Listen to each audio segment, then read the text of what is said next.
Okay, hello and welcome. I hope everyone's doing well. I'm doing pretty good. Let's continue with Magic and Mayhem. Looking forward to this. Last time, though, I did have an error in the mission which I was up to.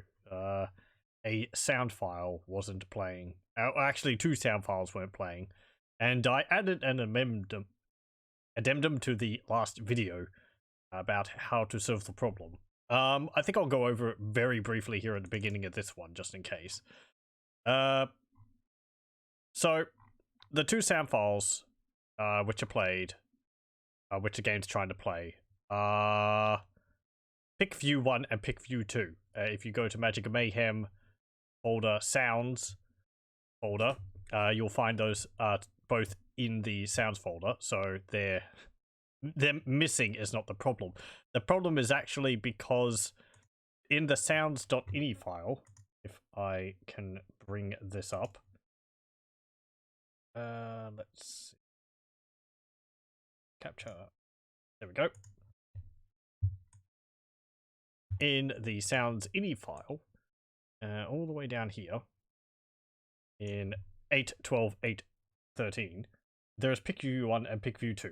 There used to be some comments here, which was like semicolon, and then some comments from the developer who had written this file. For some reason, the comments being here next to a sound file which the game's calling for causes an error. So you just delete those, and the problem is solved. There is other comments in here, but I don't know whether any of these will have any issues. I'm assuming not. That is the short of it. We'll actually continue with the game now, because looking forward to playing more of this. Also, apparently, there is a sequel to Magic and Mayhem, called The Art of War, or Art of Magic, or something like that.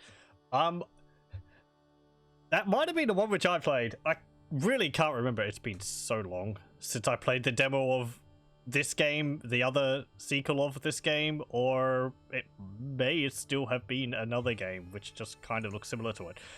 Anyway, either way, I am interested in playing more of this.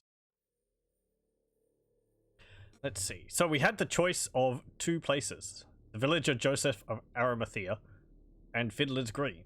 I was going here, and that's where the error was occurring. I think we'll continue going here because that was my choice last time. So I'll keep going through with that. We have spent points increasing our mana and also gotten another Lore Talisman. And if we go to our portmanteau, we can see the spells which I have. I have a bit of foreknowledge now on the level. We fight a whole bunch of zombies at the beginning, which makes me think I might want to have some fawns, because I think those have a bonus versus undead. Let's see. Where are the monsters? Over here. No, that's not monsters. This is monsters. Here we go. So let's see. Fawn versus undead is 5. Okay. Elves have versus undead 2. Giant bats versus undead 1. Yeah. Red caps are 2.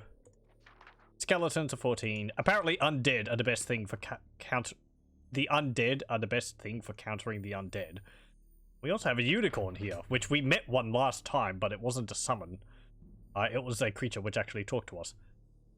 I'll go over this, actually. Mana cost 32, health 200, combat 10, versus undead is 13. Okay. 32 resist magic, intelligence is 13, bravery is 6, vision is 15, weight is 5, speed is 32. There can be no doubt here that here is a creature of purity. Sensitive to other creatures' true alignments, the unicorn represents the conflict and ultimately antagonistic harmony of opposites, good and bad, sun and moon, law and chaos. Unicorns are especially susceptible to the seductions of the human female, becoming beguiled by their presence. Many tales have been told of traps set using maidens as bait, allowing hunters to catch the unicorn unawares. But in reality, the quick-witted reactions of the beast would almost always ensure escape. This weakness has been much utilized by many a shrewd female wizard. The unicorn being that much more devoted to its tasks and a great deal more protective towards its mistress. In motion, the unicorn is an incredibly swift creature, proving a difficult catch for any of its predators. If cornered, the unicorn will become alarmingly fierce, lashing out with both horn and hooves, impacting with surprising accuracy. With its loathing of undead creatures, the unicorn is especially effective against their kind. Finding itself in danger, the unicorn emits a horrific braying sound that often startles its enemies, allowing it the chance of a rapid escape. Okay. I guess that means like it stuns enemies when its morale breaks and then it runs off. I think creatures have morale. I think that's what their intelligence is referencing there. So let's see, if I swap those around. Brownies, they avoid close combat, they throw stones. They're intelligent, but weak and cowardly. Thorns, arrogant, vain creature with a nasty spiked mace. We also have Raised Dead. A corpse is resurrected and acquires the characteristics of an undead creature. It can also be cast on tombstones. We might actually go with this. I like that, even as long as you have like a creature over here, you're sort of, it seems like you're guaranteed to have a ranged option. Okay. Oh, actually, no. Let's keep it as it was. And yeah, so these are the difficulties. I'm going to keep playing on Initiate. Reading the manual, it does seem the Initiate difficulty is the one which is intended for first players. It does have... This is also where the tutorial plays. Apparently, if you play on the high difficulties, it doesn't have those little tutorial tips pop up. And I think the only difference between the higher difficulties is that you get more experience. So I guess your character has a higher potential end level. But we'll just keep playing on Initiate. That seems to have been difficult enough for me. That last level had a lot of fire and lightning. Be wary, boy. This place reeks of danger and despair. Okay. It would be well to seek the aid of the Brownie King, but go gently. They mistrust strangers. With care, you can enter the stronghold without a struggle. I think it was up here. There's a zombie over there. I wish I could vault over that fence. Okay, let's go over this way. There was a bunch of, like, another zombie there, and one up there as well. However, I think if I keep moving, I can actually just leave the zombies behind. As soon as they lose sight of me, they kind of just give up. And I do not have an attacking spell, so... yeah. That's that place. One of those mana sprites or whatever it is over there. Okay. Again, I can rotate the camera using the left and right. Using the comma and period buttons. Which is quite nice. It did mention in the manual that you could, like, maybe want to turn the camera so that you can see things which are hidden. I don't know whether that's going to be more of a thing. Okay. Also, another thing I learned in the manual is that I can apparently press spacebar to pause the game, and I can still give commands while the game is paused, which is really nice because combat seems to get rather frantic, surprisingly. So it will give me time to like cast Iron Skin on targets and give orders for my units, and then I can unpause and let it play. It is nice. Okay, let's summon an elf. Summon another one. It's nice also. He actually goes to stand on that automatically. And here's the scroll, which was causing the error. Let me just save. I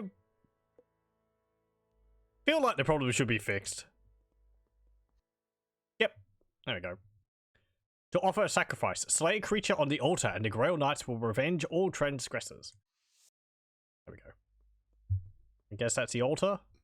I don't have an attack spell, so I don't know how I would slay them. Oh no! I think there's an option to tell your creatures to attack. Yes. If I hold down control, I can force attack a creature.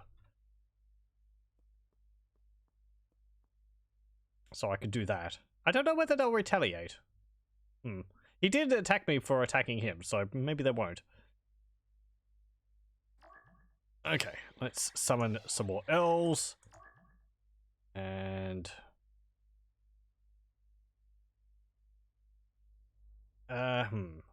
Doesn't look like I can open that door. There's a bunch of graves there. Ooh! Maybe I can summon something from them. Okay, make you all group 1. And head out. Pathing looks to be a little wonky. Oh no, you can open that door. Okay. I thought it was a giant stone slab. I guess it was, but you could open it regardless. Okay. Come on. Rise from your grave. Hey, we got a zombie. Cool. He's a different color. He's more grey colored than the ones which you summon normally. What do we get here? Ooh, we got a skeleton. They're slightly injured too.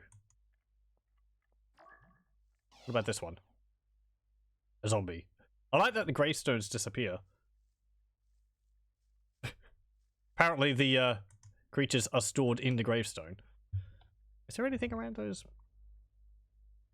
walls there? No. Okay.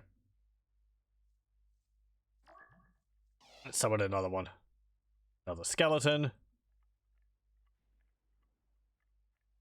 Neat. Okay. Yeah, you could all be group 1.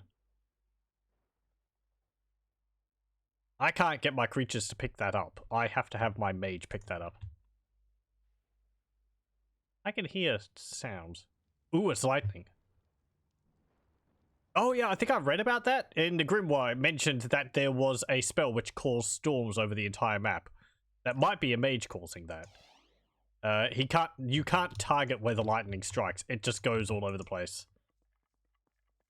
That might be that. Oop, there's a skeleton. Go, my horde!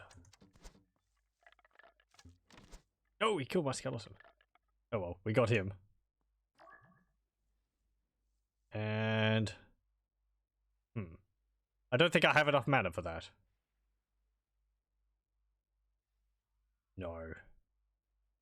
Oh, I think you can see there's a, the ring around the spell.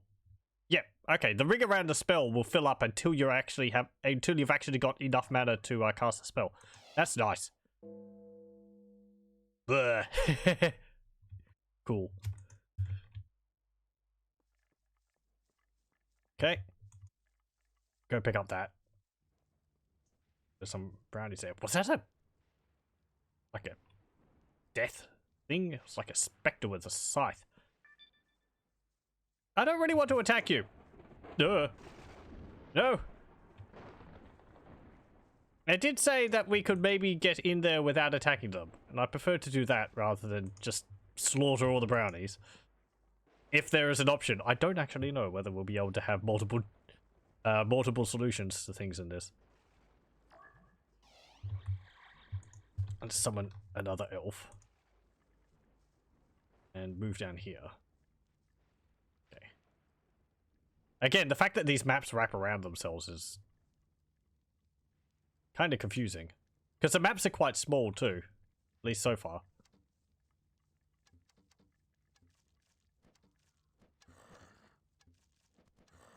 Well, my undead will be great. Okay. Did the enemy wizard killed himself? Okay. Lutheran. Damnation! You may have won the battle, but my revenge will be all the sweeter for it. It's not my fault that you stood in fire and died. Well. Hooray! I won without even trying. Our blessings go with you, Cornelius. Hope flowers once more. Twig kindle. Now seek out the knight Percival in Apple Tree Orchard. He will surely aid you in your quest. I'm guessing you would have given me a quest to kill that guy, or to defeat him. Be vigilant, Twig kindle. I fear we have not seen the last of Lutheran. It's not going to end up turning out to be your uncle, is he? His name starts with L. Your uncle's name started with an L.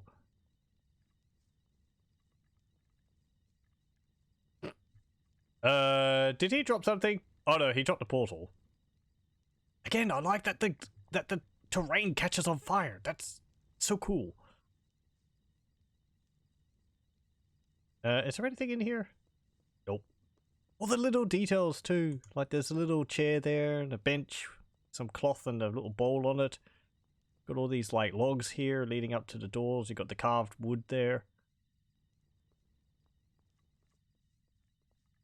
Ooh, there's another control thingy down there too. Ooh, hey. Oh, that's a black dog. Like a hellhound.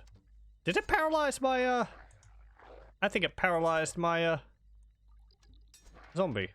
I'll cast Iron Skin on you. Make you tougher. Oh, that didn't last too long. Oh well. Fill him full of arrows. There we go. Kill Urfang. 110 experience points. Wow, he exploded. Okay. That's surprisingly gory considering what we've seen so far. But then we do have the red caps and they dip their hats in the blood of their enemies. Neat. Okay. I would like to explore that village again. With all those zombies in there. I do a full sweep of the map. I don't know whether there's going to be things for me to, like, discover or not. Like, whether things which I discover on the map will only be useful in that map, or whether there's things which I could discover which could be useful outside of the, campaign. The skeleton up there. And a brownie.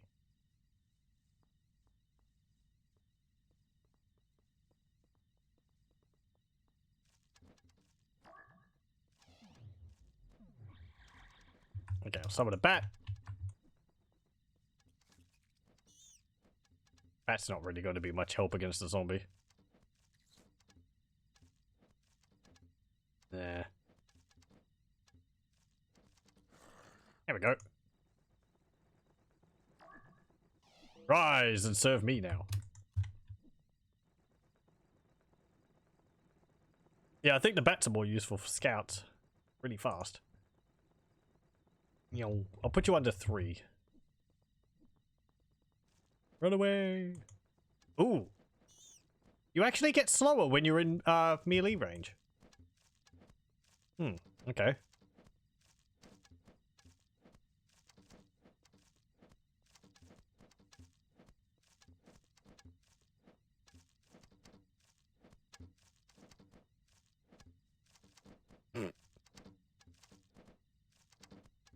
As I said last time, I love that the zombies pull their arm off to clobber the enemy over the head with them. You've got a lot of health, zombie. There we go. There's a millstone in there. And in there. At least I think that's one. Oh.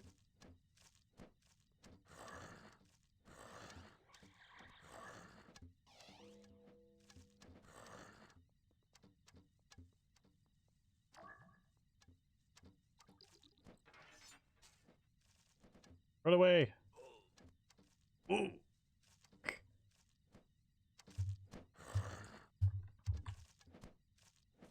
Focus fire.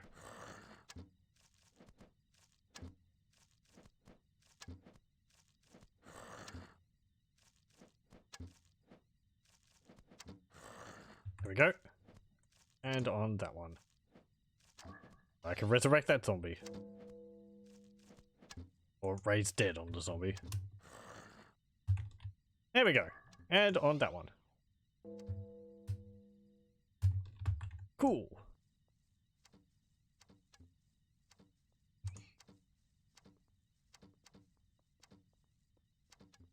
Interesting, the arrows are actually arcing.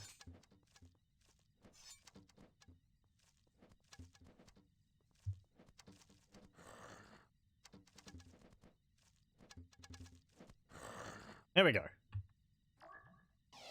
I'll raise you two. Okay, let's have a look down here. Is there anything inside any of these houses? Nope. Doesn't look like it. Okay. No. I want you lot to go over there. And...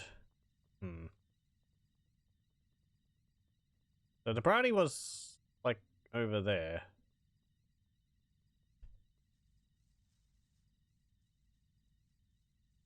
Yeah, it's like, you've got a red arrow above your head.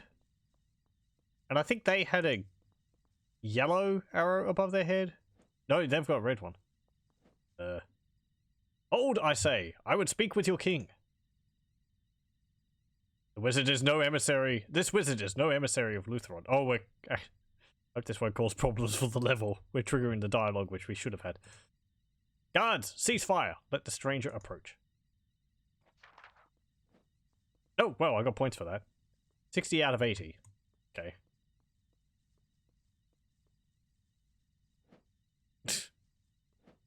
Guard is not paying attention. There is a chest in here.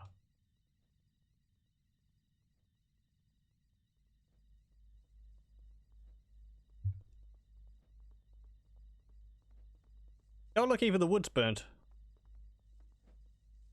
On the platform. Where did the skeleton? Ooh, hey, what's that? Yeah, that's a spectre thing. I want to see what's in this chest. Found Campaniform Bell, 10 experience points. Campaniform Bell. Okay. Whatever that is.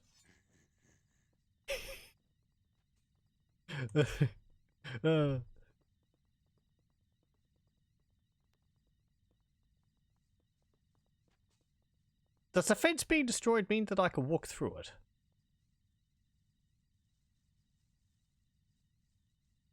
Can we get the rest of the dialogue? Let me just save. Save for... Go. Okay. Just in case this messes us up. That spectre is just popping in and out of existence. Greetings, stranger. I am Twigkindle, king of the brownies, keeper of nature's laws. Welcome to my kingdom. Cornelius, your servant, sire. I seek a mage named Lucan. Did he pass through this village? I cannot say. We have not left the protection of our stockade since Lutheron came to these parts. I sense some terrible blight has befallen your realm. You see truly, wizard, the evil Lutheron has worn us down to mere pebbles and dust.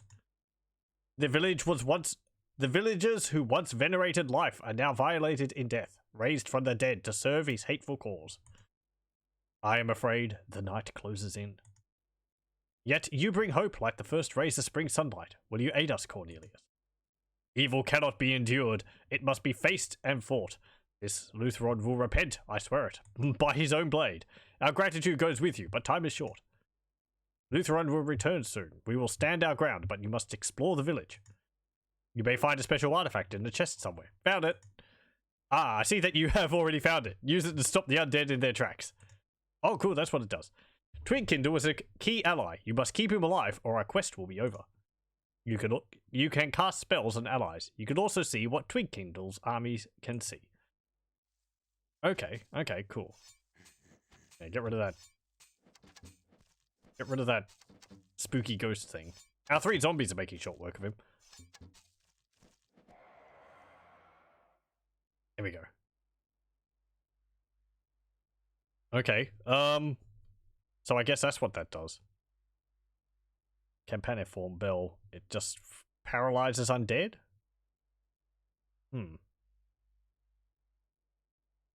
I think I've actually seen everywhere on the map.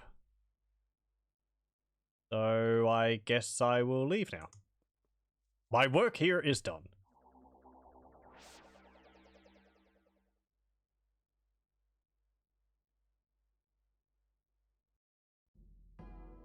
Hey. We didn't get we missed out on 10 experience points, it looks like. Yeah, we didn't do everything that was possible. I wonder what that was. Maybe killing all the undead? I'd like to see whether that's the case. Let me go back. We'll talk to him again. And,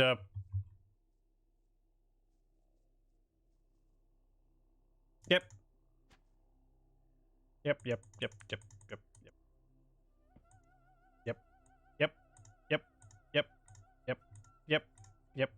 Okay.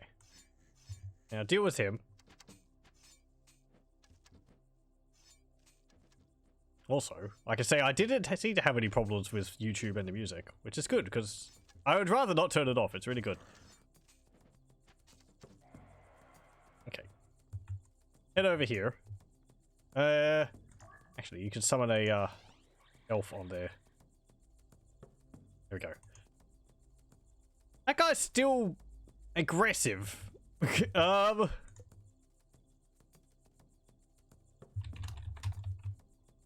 5.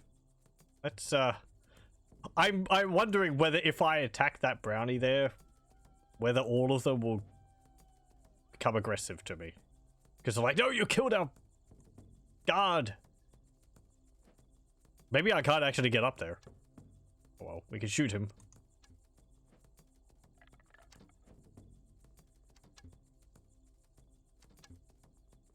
Throw rocks at me.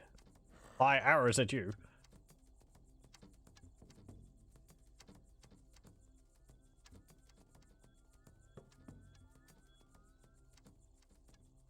This will probably trigger something else. Oh. Or not?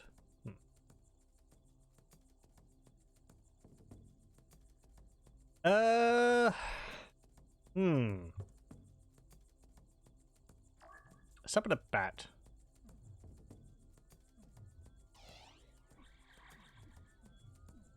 Or 2. And I will send them to have a look around. Over there and over there.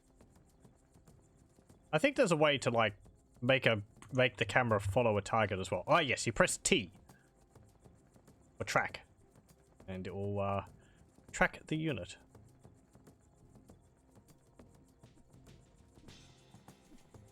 And just having a look around to see whether there's any more undead. Okay. Go over here. You can go up there as well.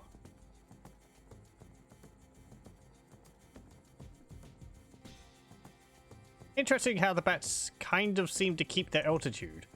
I guess they go up when they need to fly over something. Yes, okay. Yeah, and then they sort of descend down to ground level. Okay, so where's that church? Oh, it's probably this. Probably that which I haven't done. Okay, well, let's go do that.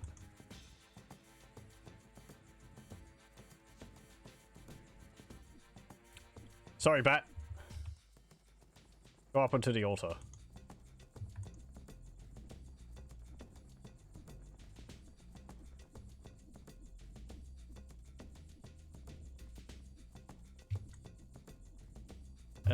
Okay.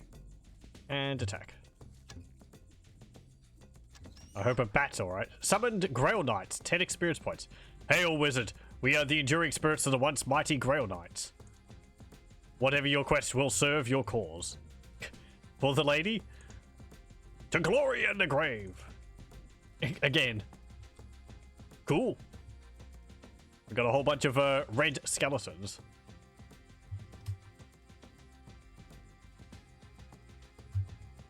I do feel a little bad for that bat, but, well.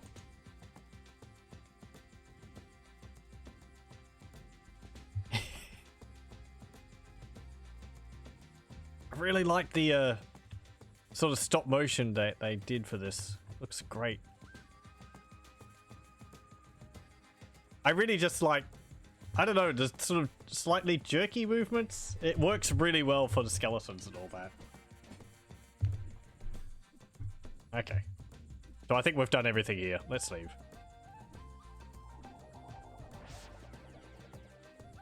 There we go.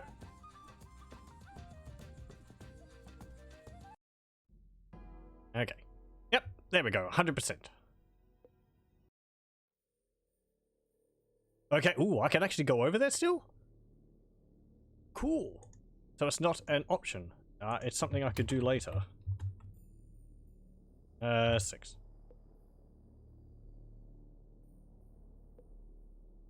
Ooh. Yeah, it looks like I can actually go over there. Okay. Let's see, do I want to spend points? Kind of want to put another point into chaos. Yeah, let's do that. Actually, hold up.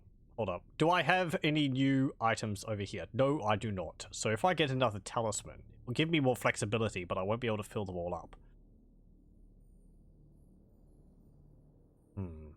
So I could have, like, summon raised dead, Gorgon stare, which turns a unit to stone for a period of time. Red caps, which are pretty good. They have ranged attacks. They also have melee attacks because they have large claws. And they heal themselves, as it says there, by dipping its hat in the blood of its victims. Or we have zombies. I like the elves. I don't know whether I like the bats. At least at the moment, the maps aren't big enough to really consider mapping out. I don't really want to have brownies as well. Magic Sphere is apparently a projectile which goes through creatures but bounces off terrain. Unlike Fireball, wherever that is, there, which you can rapid fire that. Though it doesn't set things on fire. Cure would be nice.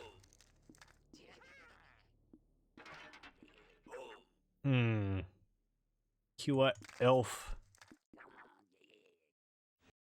Elf, red cap, magic sphere, and cure. Quite a bit of healing. And I've got a ranged attack as well.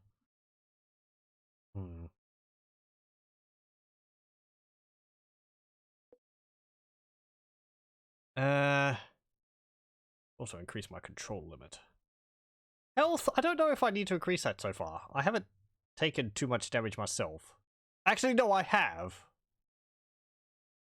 Or a neutral talisman, because then I could get Fireball and Thorns or something. I did like the Thorns.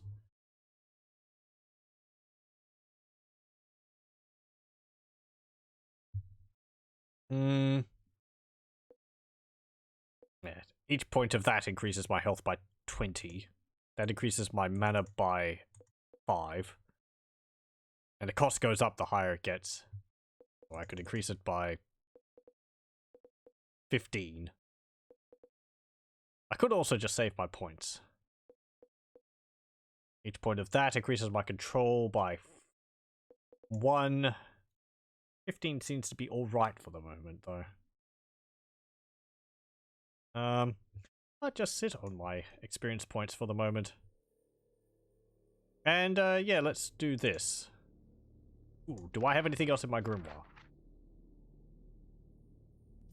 We have this new level. I'll read that after we've gone to here. Let's see what it says about this again.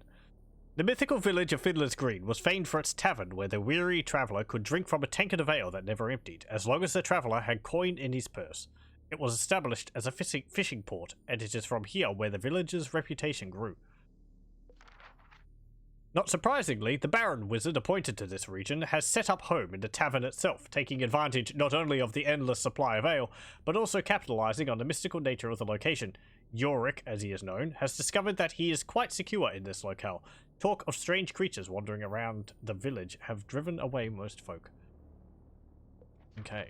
We got some new creatures too, because we saw some. The Hellhound. Ooh. Mana cost 30, health 220, combat 13, versus undead is 4, resist magic is 27, intelligence is 9, bravery 24, vision is 15, weight is 5, speed is 11. I've heard wild rumors of the Hellhound even before my indoctrination at the Hermetic Academy. Some say it is a denizen of Hades, drawn from the same stock that gave us legendary Cerberus. Others insist that it hails from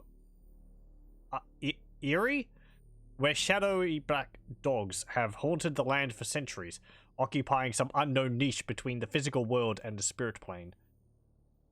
Or Ire? It might be Ire.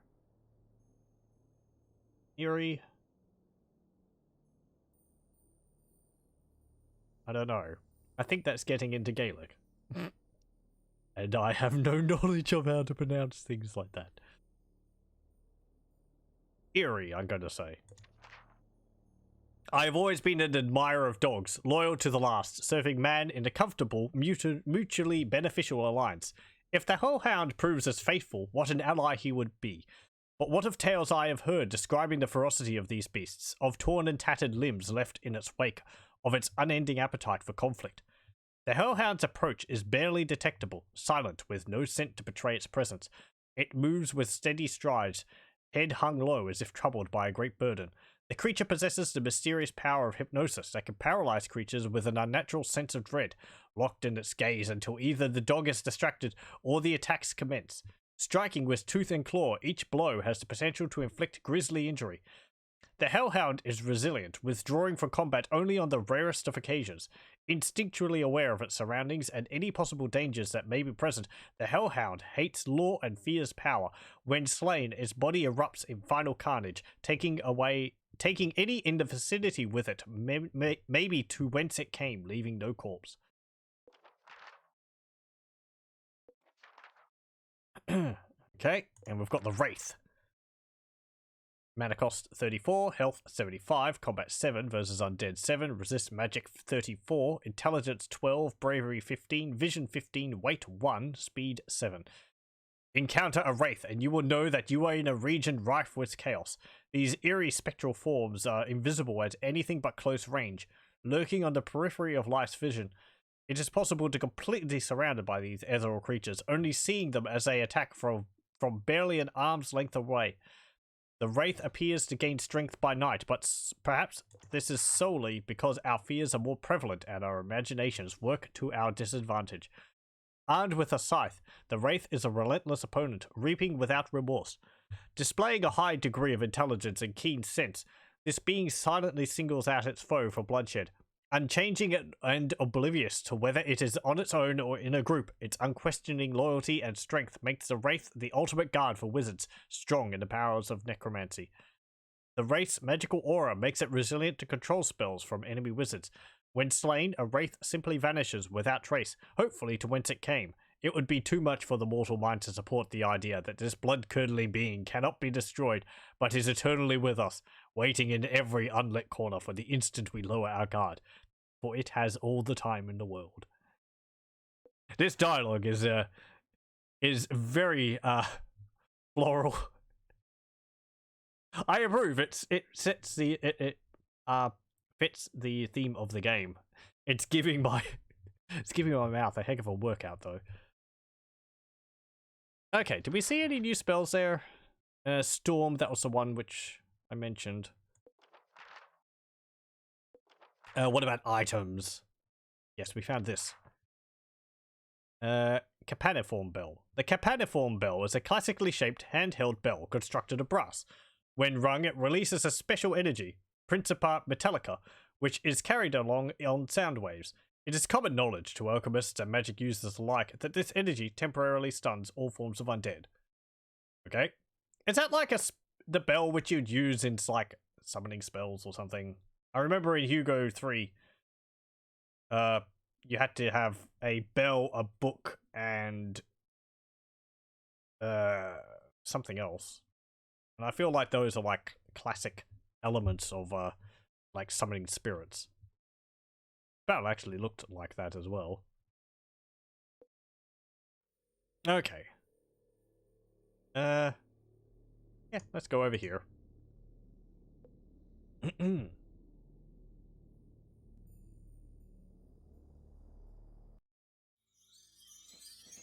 Ow! Tugbutt. We'll render our caps in his giblets and drink a bloody toast from his skull.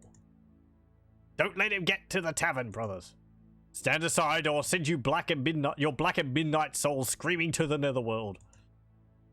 Ow! Run away. Actually, I'll summon my own. Oh. This tavern may provide some welcome rest, Cornelius. You should speak to the proprietor, a wizard named Yorick. Okay. Well, we're not here to, like, kill him and, get the, ale for ourselves. Oh no, look, I kept the bell. Cool.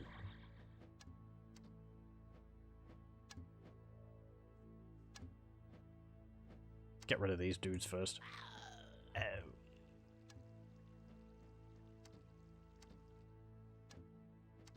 Okay. Ooh, look, there's a lot of fish and there's some meat in there too. And some bread. And some more fish.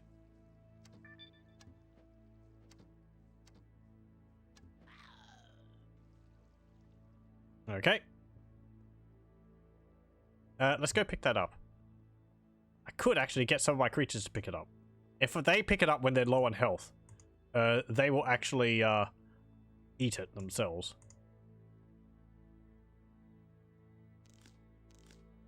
Yep, like so. Which may be a bit of a waste, but... is it? I don't have a cure spell.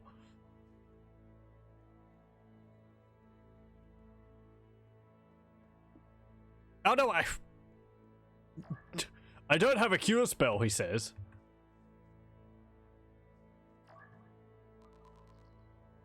I've actually got limited mana, so I probably shouldn't cast that on them. Let's pick up this bread. Ooh, there's a potion in there. And there's a...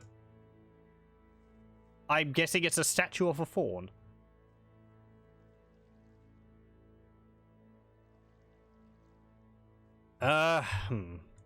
Let's save. Save 7. Let's go into the tavern.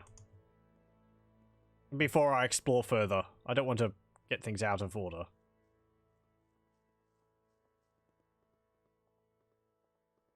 Hello? Anyone home? That's a lot of fawns. Is it Cornelius? I've heard all about you, lad. Come, join us in a mug of ale. I'd sooner keep my wits about me. I hear you have news of my uncle, Lucan. That poor old fellow, dragged from his tower by Bertilac's minions. But the sly old cove gave them the slip and sought sanctuary here in the tavern. I fancy he had need of a drink after such an adventure. Huh. Is he still here? Last night the ale flowed free as he regaled us with his tales of magic. I mean, you have got infinite. But on waking he left in fearful haste, gone without even a parting drink. Although he left me a vial of clover as thanks. A fine fellow indeed. I must find him. This vial of clover would serve me well, if only you would part with it. But it was meant for me alone. And anyhow, I seem to have misplaced it.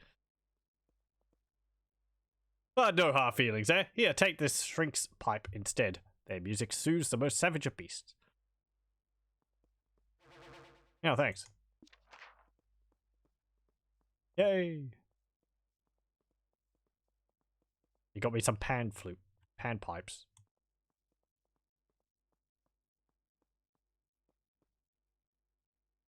Cornelius, you may yet acquire this vial of clover, whilst Yorick is furred with ale.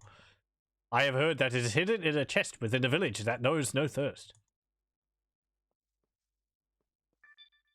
Hey, I was going to get that. Greedy sod. I guess now that he's done his talking to us, the AI has taken over and he's actually going to start walking around and doing things. Guess maybe back there? Perhaps if I prepare for a bit. I feel if I just barge into his room, he's probably going to start attacking me.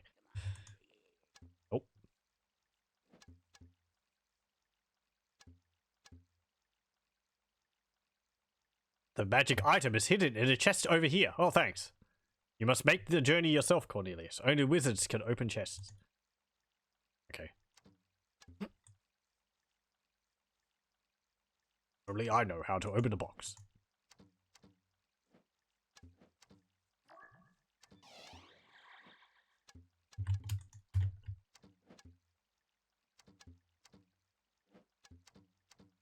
You're actually shooting over the top of me. Yeah, you were. Huh. The elf's shots were going over the top of Cornelius. I wonder how many items I can hold. Actually take some damage. Summon Fawn.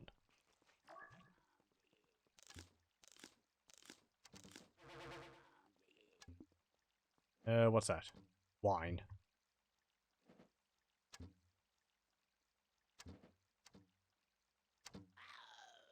Okay.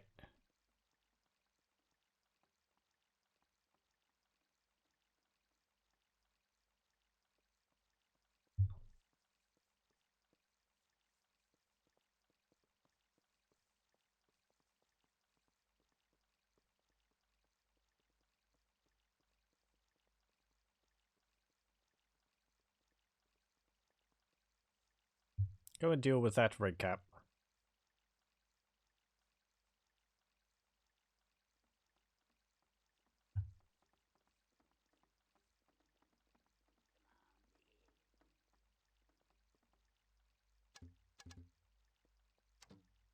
Yeah, you're blocking the bridge. Oh, look, did they actually move out of the way so I could get past? That's nice. Get up here. Nothing inside that house.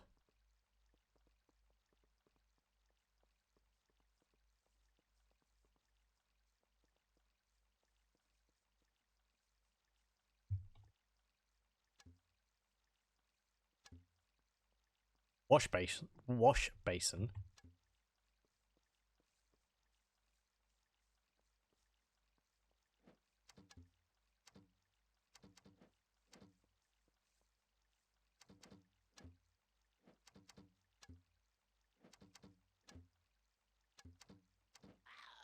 There we go. So where do I need to go? Over there. Okay.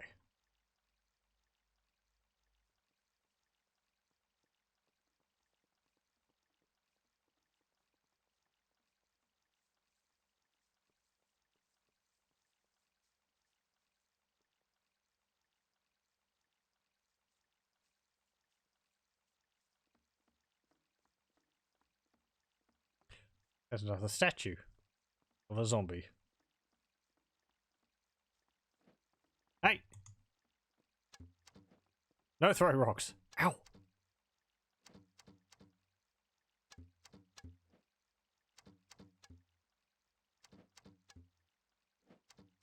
You're not hitting him! Get a bit closer. There you go. Why are you missing?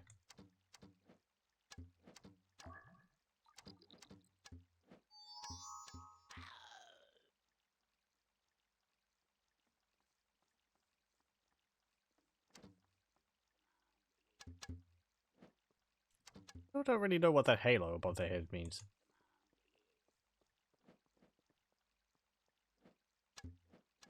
Now they've all got that above their head.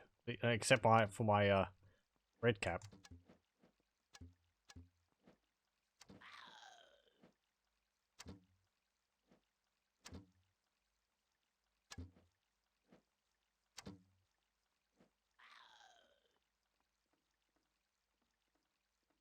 Okay, let's see if we can pick this up. I can! Cool, okay, so I just get an extra row. Ooh, there is an item there. I see that. Rotate the camera. Hey! There's another bottle of wine.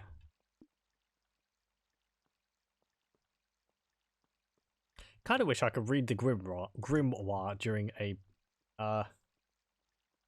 a quest. So I could find out what the items I'm picking up are. Okay, let's head along here.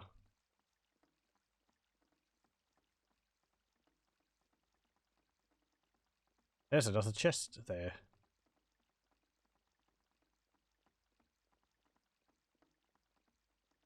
Okay, go open that chest. I'm sorry? Oh. Okay. Apparently there's a fawn taking a bath. What was that? I got something. Oh, hang on.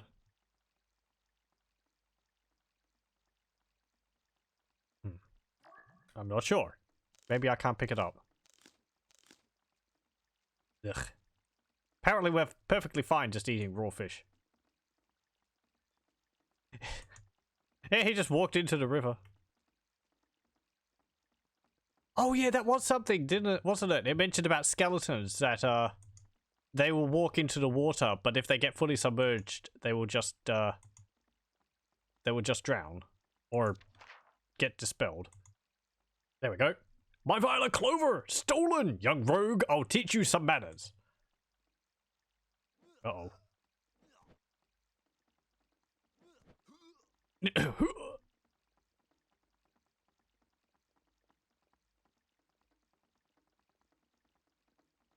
I think that's another portmanteau item. Blah. Ooh, ooh, no. Hang on. Is that ring around their head like a level? They actually gain experience as they fight? That's nice.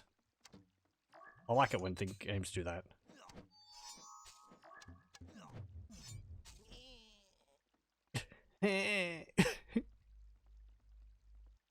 Okay.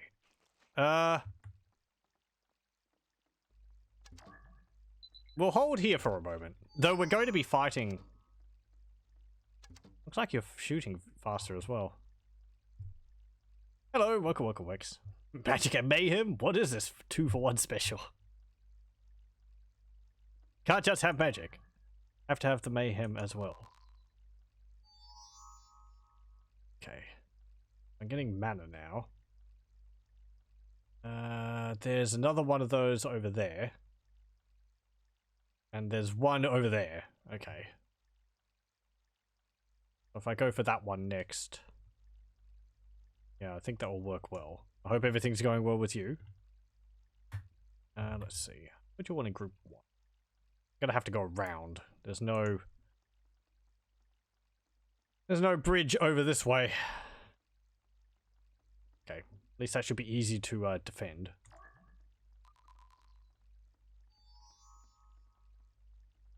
Magic usually results in mayhem. Certainly has a few times in this game already. One spell, Storm, just causes fires everywhere, and the wizard which we were supposed to defeat in the last level actually killed himself because either he got struck by lightning or he set the area on fire around him by accident and got killed that way. Or got hurt that way. He ran off, but makes my job easier. I didn't even know I was supposed to defeat him until he came up and it was like, curse you! I will have my revenge. I'm like, oh, okay.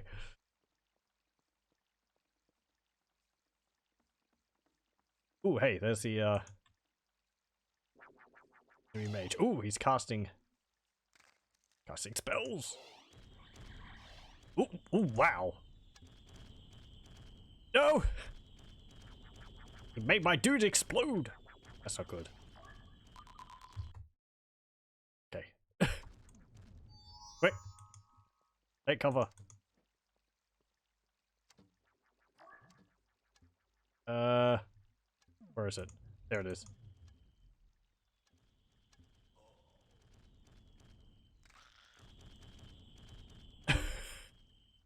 Is that the spell comboing there, perhaps? Like, they get turned to stone and then a meteor hits them and they just die.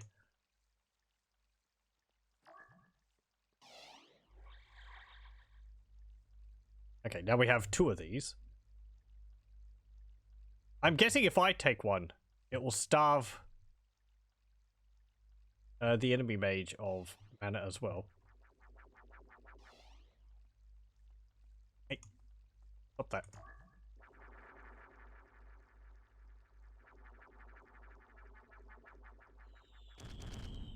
No! Run!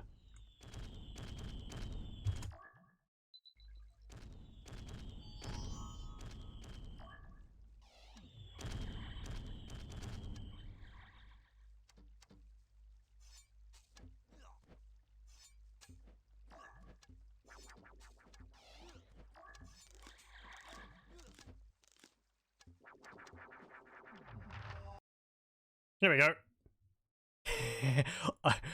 He was apparently a friend of my uncle's, but, well, he's dead now.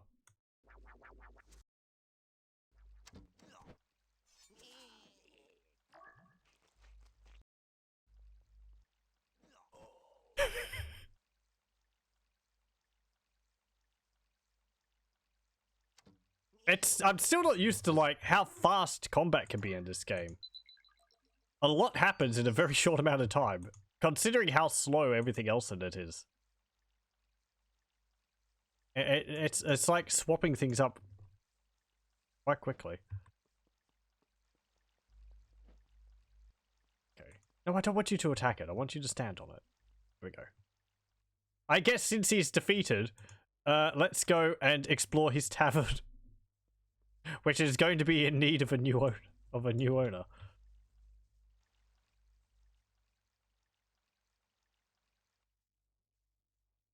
Maybe we can find that I don't know, the source of unending ale.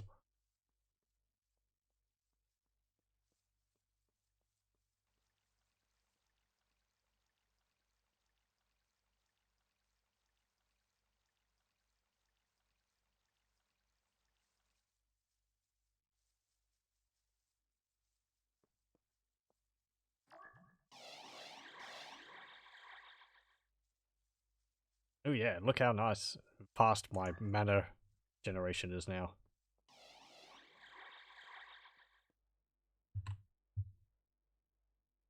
Okay. And you under 2. Let's go say hello. I'm back!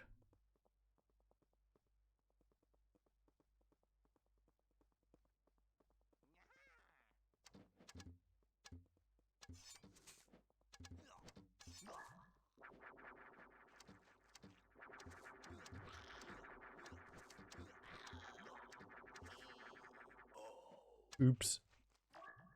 Yeah, they bounce off walls, don't they?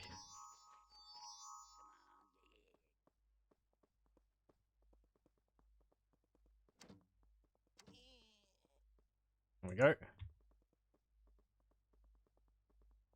Go get him.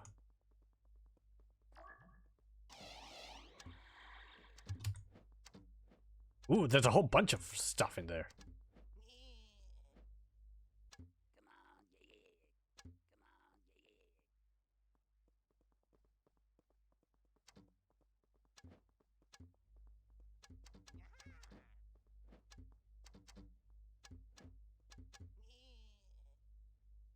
Okay, let's go have a look back here.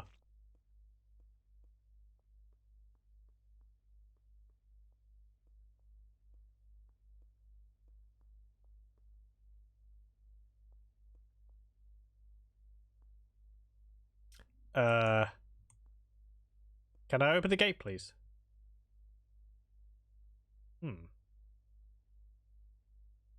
Okay. Oh! Hang on. No.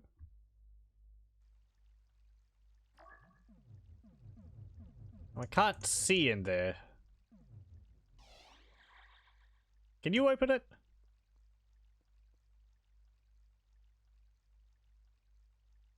No.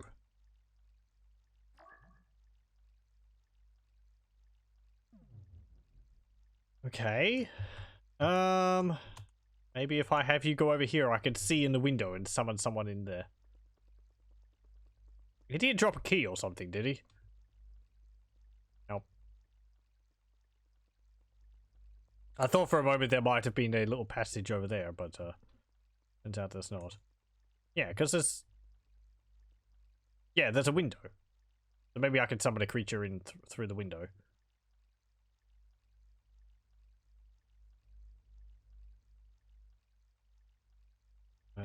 Which way was the camera? That way. It's back around where it was before.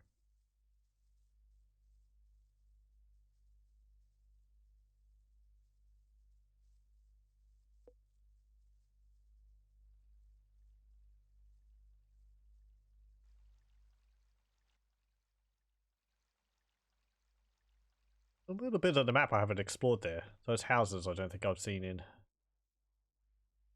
We'll go have a look at them before we leave. Okay. And, yep, there we go.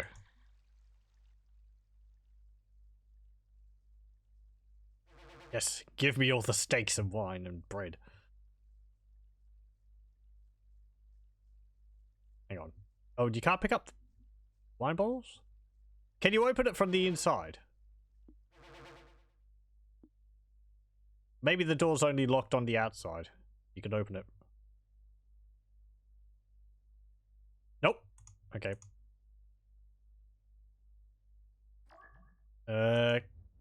Could an elf pick that stuff up?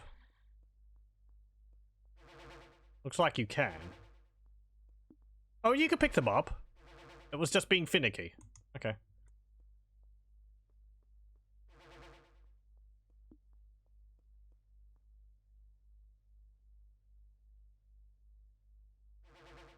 You can't climb over that, can you? No. Can I get you to attack the wall or something? There's something there? No. Oh, I think there's like a gap in the terrain there. Yeah, my cursor is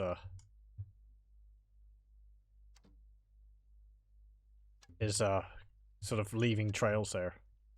Can I get you to attack parts of the terrain and destroy it?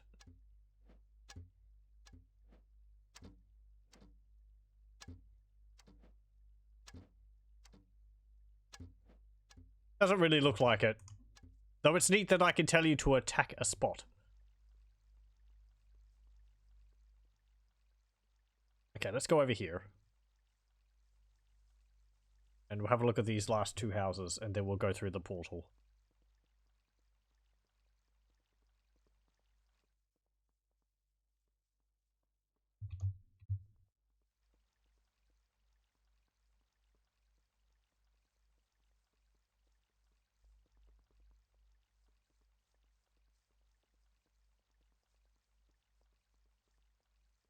I wonder if that means he's max level.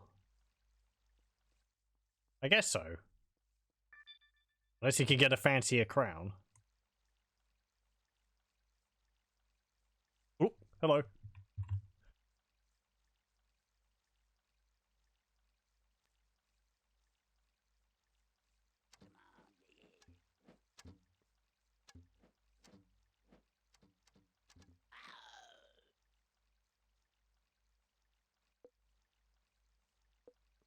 Okay, that's just that just like means creatures are fighting, I think. Like a red cap is fighting, it doesn't mean I can see an enemy. I think some of these tips up here could be a bit clearer. It was something I noted when I was reading through the manual on my own. Like there are a bunch of different sort of bases with different borders, where I think it would be better if there was like more specifically a message.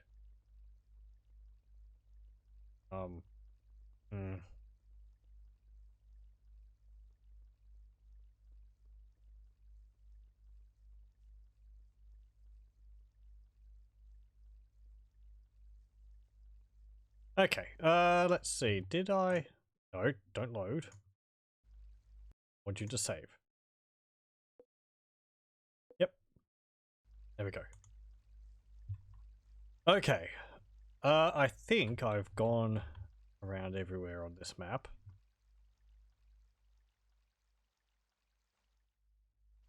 Looks like it. Yeah. Let's go through the portal. That red cap and the elf stuck in the kitchen are the new owners of the tavern. 100%. Nice.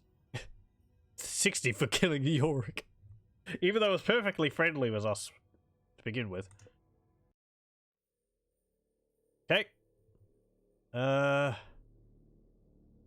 think that means I got a new item for my portmanteau. Doesn't look like any new creatures. Yes, clover. Clover is an abundant resource that has a very specific application in the conjuration of both serpents and of certain form of spectre. Of course, clover has always been associated with good luck and fortune. Regrettably, this is nothing more than a superstition. Besides, I believe that luck and fortune are two words that have no place in the alchemist's dictionary. Okay.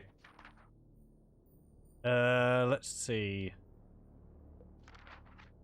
Shrink's pipes. The Shrink's pipes are a wooden musical instrument of magical origin. When played, enemy creatures within earshot may become subverted, and therefore under the control of the pipe player. Ooh. I'm guessing it's like one use. Rather cool. Okay, let's see what our new item gives us. I'm guessing a spectre for the undead? Oh no, it gives us skeletons. Undead creature with a weak constitution and little intelligence, but equipped with sword and shield. Basilisk. A weak creature with a deadly poisonous bite. Ooh. And a unicorn. Extremely swift but shy, although effective in combat against the undead. Okay.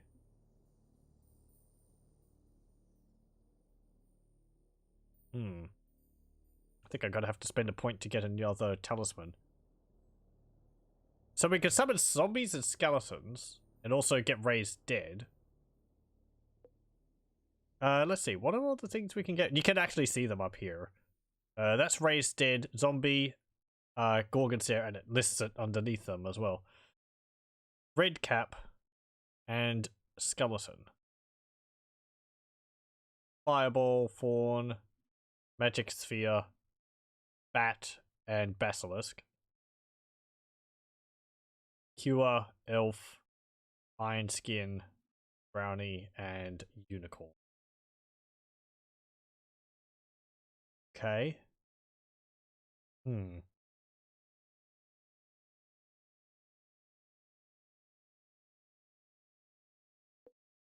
think I'm going to get another point in neutral. I'll increase my mana a bit more. I can actually get another Chaos Talisman. I think I've only got 5 though, so that would be really useful at the moment. I wonder whether this has any bearing on like the alignment of your character. Or something like that. I kind of think no.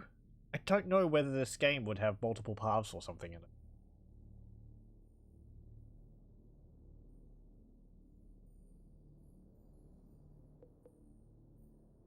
Yeah, raising it another 10 points would be rather expensive.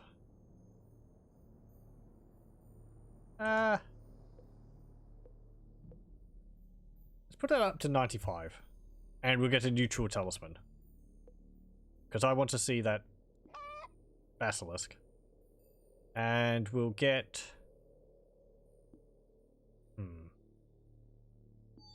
Do like cure.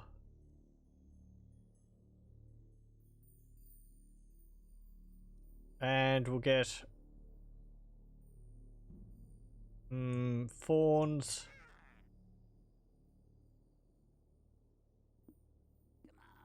Red caps and iron skin.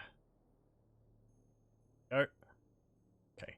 Do we have a new article about the basilisk? No, we don't. Okay, I guess we're going to have to summon one during battle to be able to get to study it. Okay, make another save. And we'll go to Apple Tree Orchard. Actually, no, we haven't read about that yet. This forest is covered with apple trees, whose branches always bear fruit, and where the weather is always fine. This is the location where the spirits finally come to rest after their journey through Avalon. I am sure that I will find it a most relaxing place.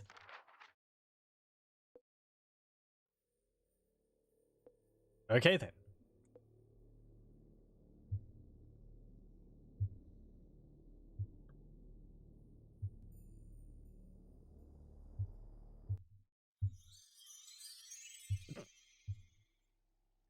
What's this? A confounded trap! Damn my stupidity. Like you've got a... Looks like you've got hair or something there. Where is that blasted bird when I need him? Oh hey. Never fear, Cornelius. That fine mind of yours is a match for any trap.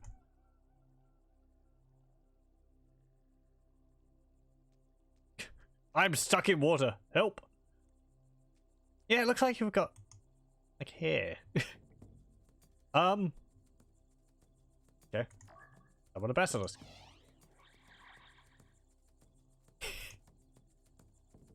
Neat. It's a chicken lizard bird thing. Disabled trap. 10 experience points. Heck of a trap.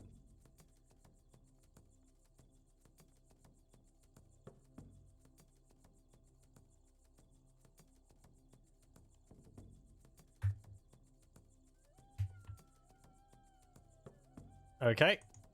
We go out of the door. It appears that the door cannot be opened from within, Cornelius. Oh, well, thank you for telling me. Confound it all, this must be a way. There must be a way out. I sense Lutheran's hand in this. Cast a creature outside it, and to the village let's stride. Don't start tell me you're going to start rhyming now. I mean, there's a window right there. You could probably just vault over that. Okay, fine, whatever.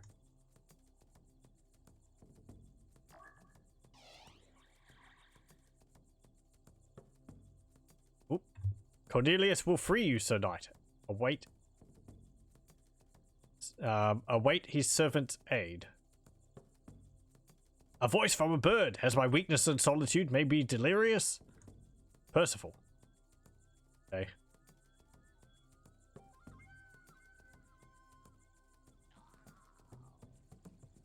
Something going on over there. I can't get my minions to pick these up. I would prefer to get some mana first. Actually. Actually, I don't think I can. Yeah, there's fences around all that. And I don't think you can go around that. Yeah, and there's no window there either, so... Okay. This looks rather... I wonder if I had a flying unit, then I'd be able to take advantage of that. Because they could just fly over the fence. Go step on that.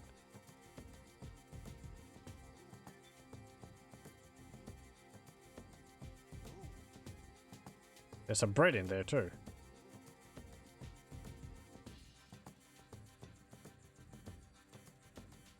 Step.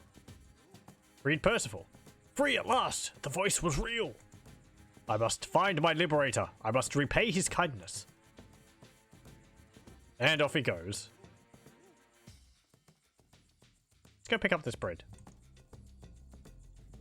So it looks like I keep all of my items I find, except for, like, consumables. Or, except for, like, healing items, like fish and bread and all that.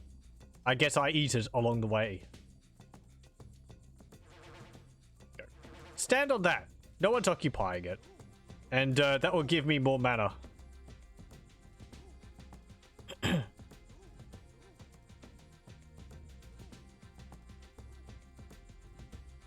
you go.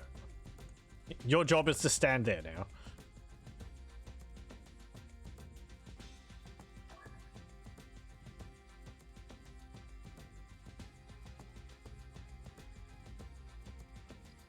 Ooh, hey. Hey, he opened a door. Thanks, buddy.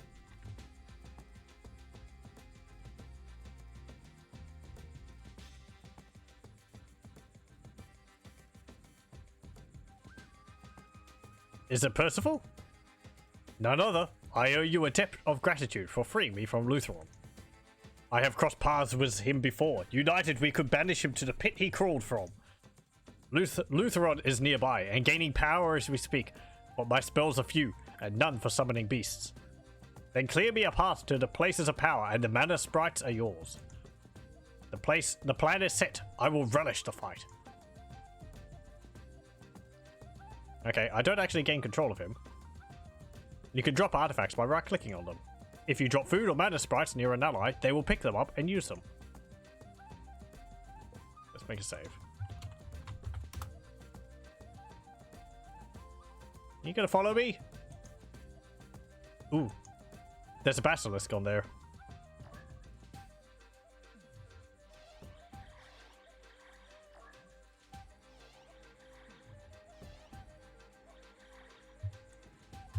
Okay. Go get him. Pick up that apple too. Bonk. Doesn't look like basilisks have too much health. Oh, this is because of apple trees. Duh. It was talking about apples, wasn't it? You are a bit injured.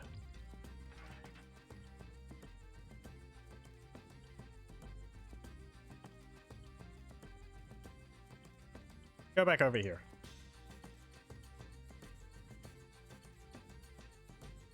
I could just cast Cure on you.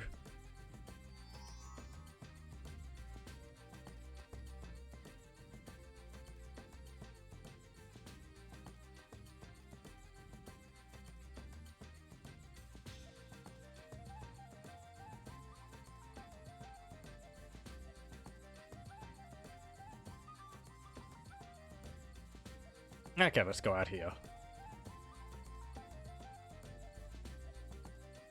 Do I have to keep right near to you? I mean, you're kind of just wandering all over the place. Could you follow me? You want to go this way? Fine, okay. There is actually a... Oh, are you getting that?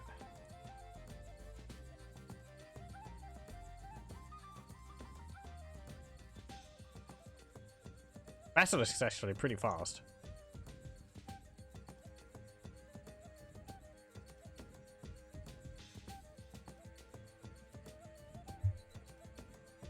I guess, yeah, you're hunting down those mana sprites. Okay.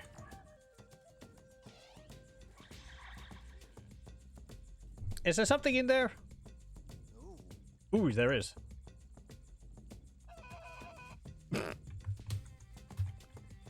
Basilisks. Oh no.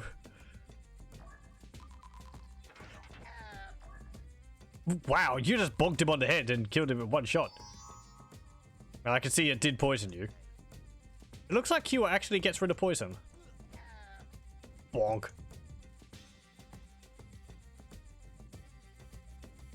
Okay. I'm actually going to take you with me. And leave that fawn there. Because you've got some experience. Yeah, Cure seems to cure poison.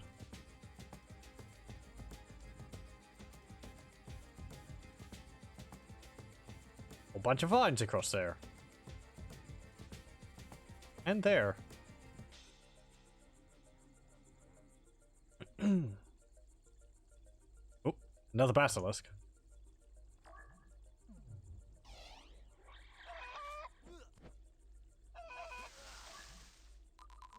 Oh, that's a spell someone's casting.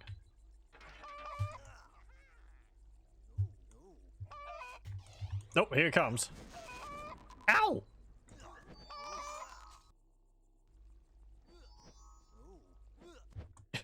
He hit me with lightning. It's odd.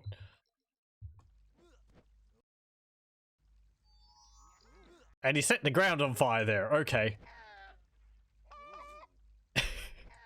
The sounds of combat. Chickens.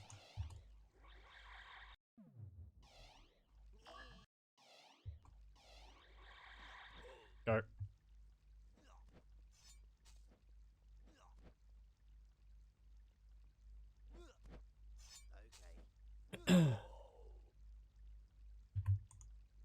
I wonder if it would be possible for me to, like, make it rain and put out fires. You actually killed that elf. Ooh, wow. That tree just collapsed because it caught on fire.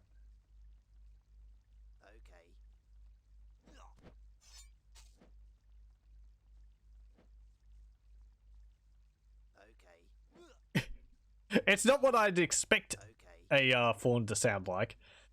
Reading through the sound files for this game and the sound.ini file, I kind of get the feeling that a lot of this game was still kind of in production, and it was released early, because there's comments about, like, some of the sound files being temporary, and, you know, these are to be changed later.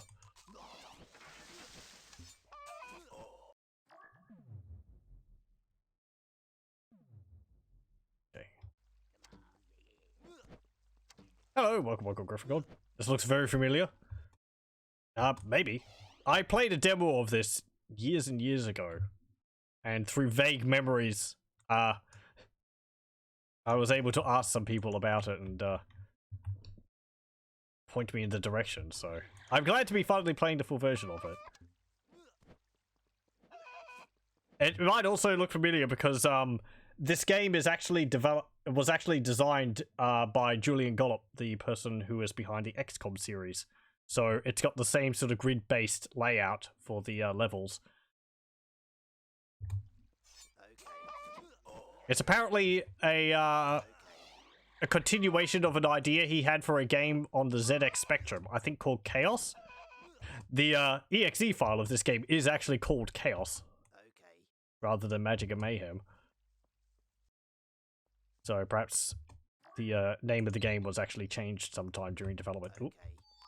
Get it? It's interesting. It's about, like, summoning creatures. You have spells. You have items which you put into different talismans to give you different spells before a level starts. They can kind of change all of your tactics per level.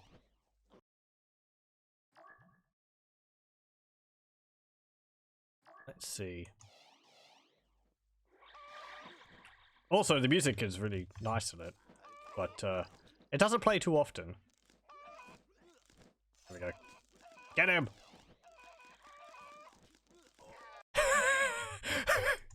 That AI is chowing down on apples and bread as quickly as possible.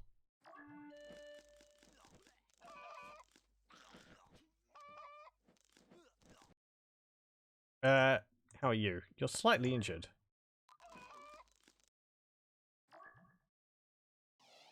I just see, like, apples and bread going. His health bumping up again. I'm out of mana.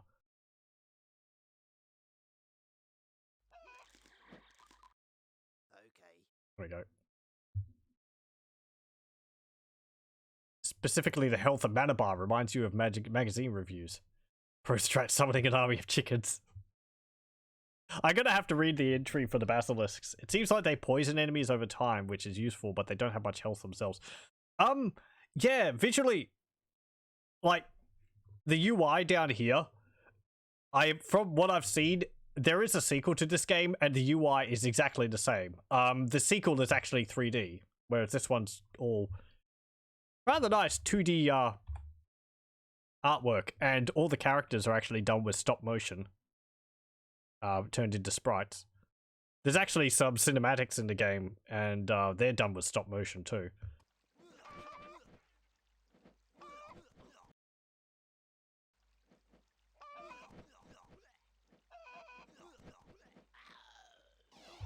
Hey, stop that. No, I just need more mana.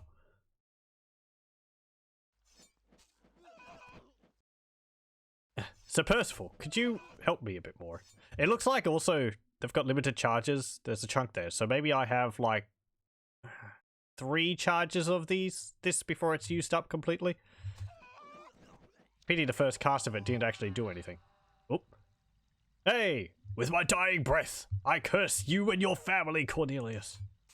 Bleh. Wait, Cornelius, I must speak before we depart.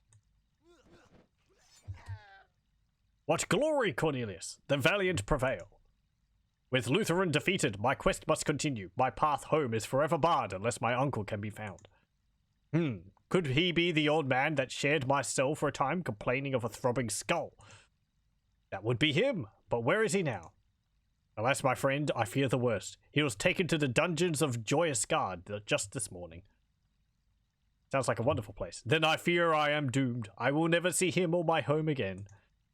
Brave heart, my friend, your path runs close to that of my own quest. What is this quest you speak of? I seek the Grail, and must guard it from those who would abuse its power. We're seeing a lot of Grail Knights in this. The Grail. It is a cauldron of gold, imbued with mystical properties. I've heard tell that the Grail is held by the wizard Dagda. There is still hope. His domain is the misty marshes to the northwest. Come, we have a long journey ahead of us. Okay. And finish off that elf. There we go. And heal you. There he goes. Oh, there's actually an elf up there. Go get him. Oh, he cast armor skin on himself. I guess that's what he meant when he said he has very little spells. He just has, like, armor spell. Okay. Go get him. Also, welcome. He's actually doing something else. Oh, he just went through the teleporter. Okay, then. Go down this way. Is there anything else I would like to have a look at before I leave? There is items to find on some of these maps sometimes. Like, there's these. They're like mana potions. But I can't take them between levels. The last time exploring, I did find some items, like these statues, which summon units, which I haven't used. I can carry them between levels. Okay. My basilisk is hurt. Heal it. I wish our health bars appeared constantly. Okay.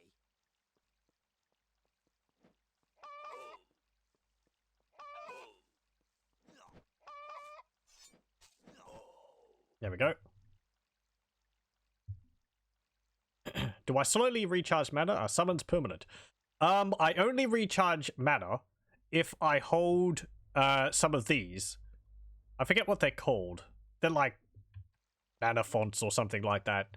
You have to have a creature stand on top of them, or your wizard, to draw mana from them. And the more of them you hold, the faster your mana regenerates. I actually have one down here, like this.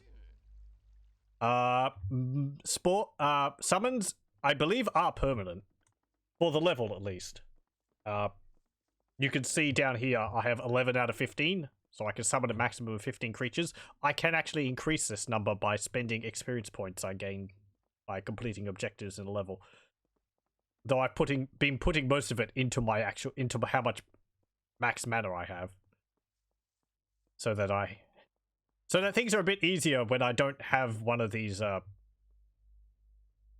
mana points. Allows me to cast more spells. Because I don't know what the levels are going to be like.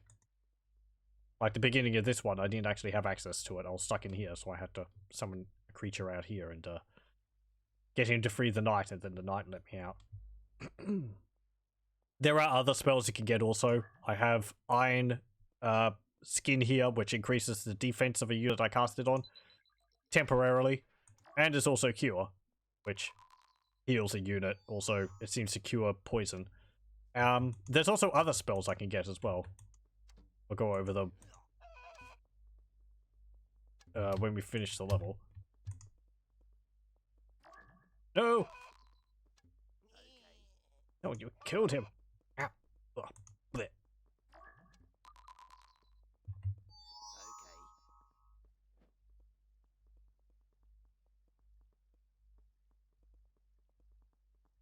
Get that basilisk.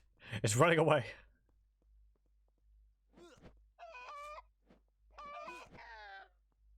There we go. Okay. And get that elf up there.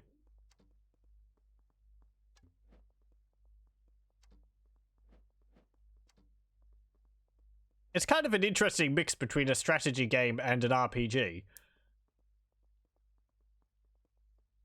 But I don't know... Oh, he's actually going to pick up an apple to eat.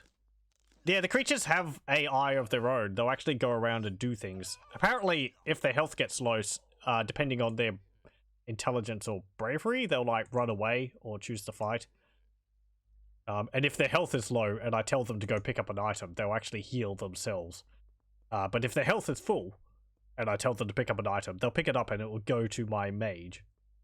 So he'll eat this apple to heal himself. Apparently he picked up another one. But if he picks up that one, it will go to my wizard. Okay. Let's see. I'm going to save. Because I've been trying to complete all the objectives per level. So I get all the experience. We'll go through the portal and see whether there's anything else for me to do.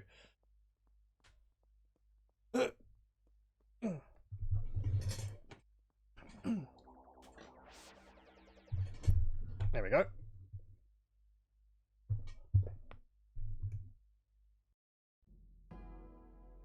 Yep. That's the maximum amount of experience you can get. So it's just basically what we saw. Okay. Ooh, the Misty Marshes. This is like the campaign map. We started here, we went up to here, and then we had a choice between two areas, but you could go back and actually finish the one which you skipped. And, yeah. Let's see. About 139 experience points. I can put some of it into mana if I want. I can increase my health. Control limit I can increase, so I can increase it up to 21. So I can control 21 creatures at a time. I can also spend it on these talismans, which is how I, it's like the maximum, it's like...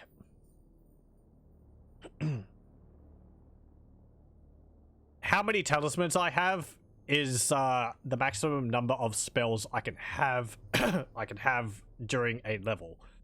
But it's also dependent on me having what are they? Ingredients which go in the talismans to create the different spells. So I could get another chaos talisman here, which would allow me to have 2 chaos spells. But I don't have another ingredient. If I take these out of here, I have 5 different ingredients. So I have 5 talismans, which I can put them in.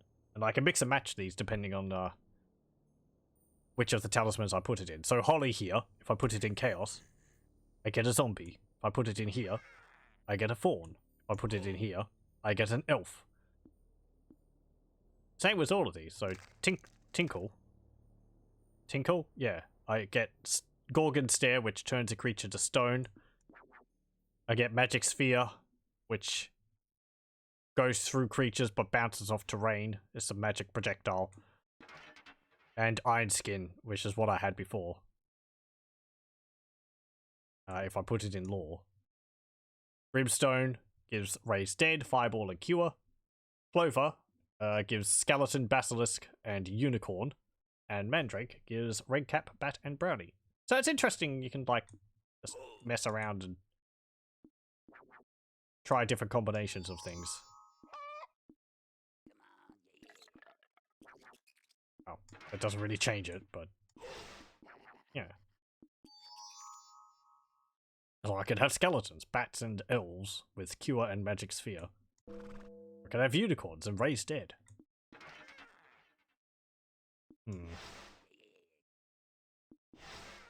Yeah, let's see. I want to read about the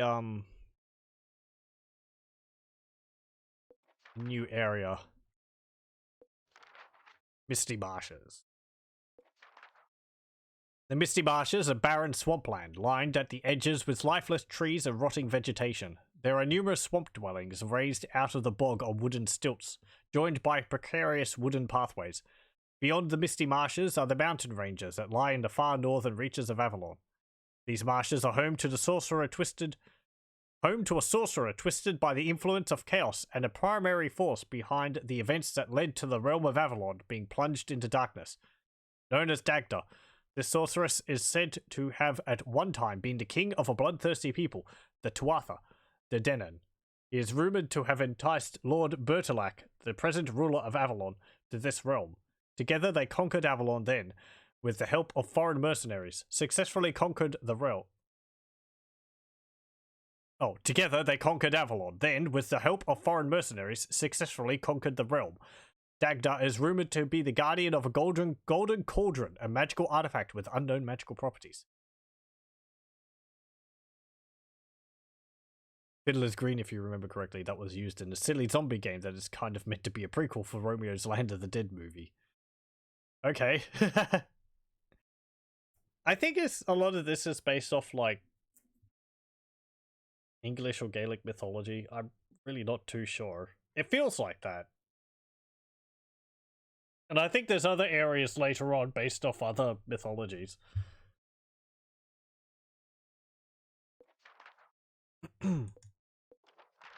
Let's see. Creatures. Ooh, we also saw some new spells too. Basilisk. Mana cost 11, health 21, combat 60, versus undead 20. Ooh. Resist magic 11, intelligence is 5, bravery is 13, vision is 15, weight is 2, speed 14.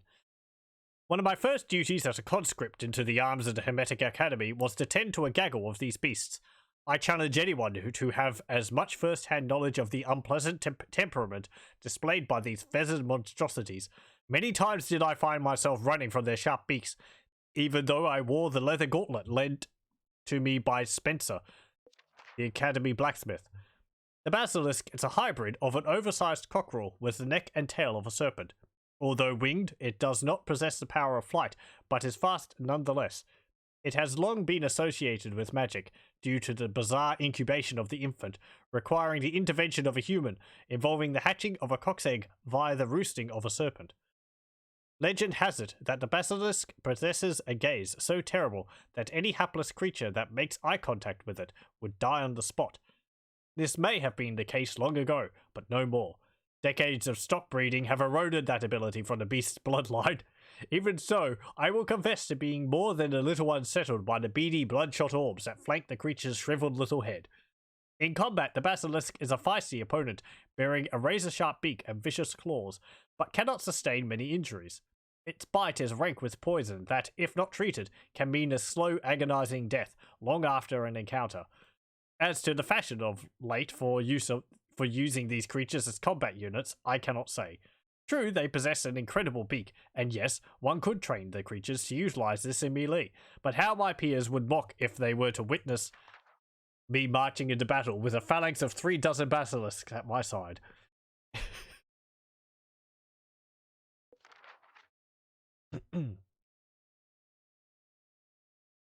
Okay. I guess because they're so cowardly, they don't tend to go into melee too easily, but you can bite them.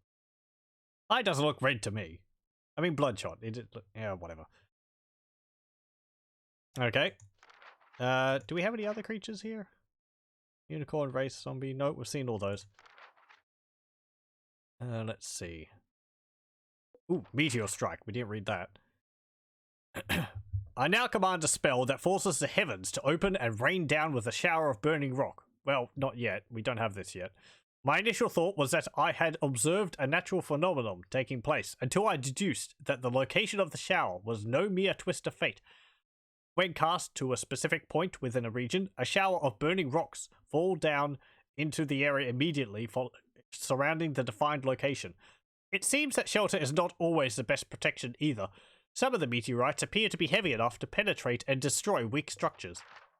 Creatures, wizards, and terrain are all subject to damage from single meteorites. The strike lasts only for a limited amount of time. Yeah, a neat thing in this game is apparently some structures can be destroyed.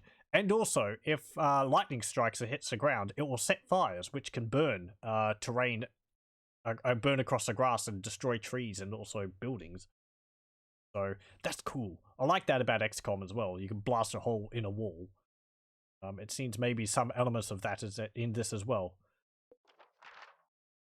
What was the other spell? Storm Tanglevine. This plant is a manifestation of chaos, bursting dramatically forth in a violent explosion of growth, anchoring itself down with vicious thorns and tentacle vines. The spell generates an organic wall perpendicular to the point of casting, making it an excellent means of blocking an assault or trapping unwary victims. The bulk of the plant is made up of a myriad of vines. These are thick and thorn-covered, but a path may be cut through the mass with a few well-placed fireballs. The vines themselves are gnarled and dry, so they will burn away once caught in a conflagration. A tanglevine plant will decay over time, its alien chaotic nature, limiting its ability to find root and sustenance in ordinary terrain. Okay. This game is very wordy. That's fine. It's interesting. Yeah, What should I go with for here next? I guess fireball. Basilisks, maybe?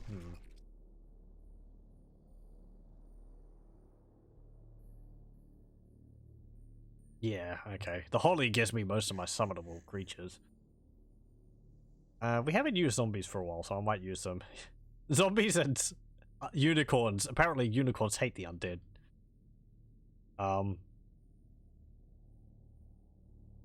Though, let's see. Said that there's going to be a lot of chaos magic in the marshes.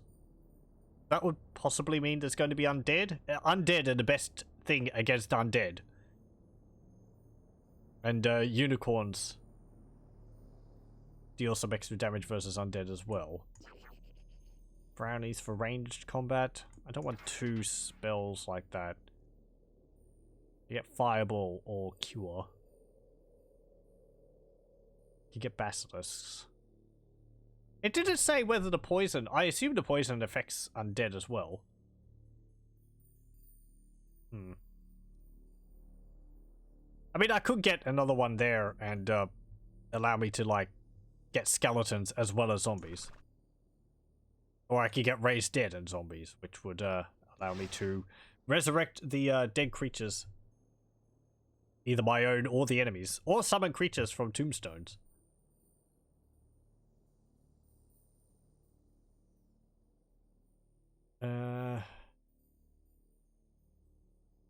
We'll get the unicorn. I haven't used those yet. Yeah, and we'll go with bats and iron skin and zombies. Fine, I think. I haven't actually spent any points. Spend another one so I have 100. And like 3 points for control limit, perhaps? Let's go with that. Okay.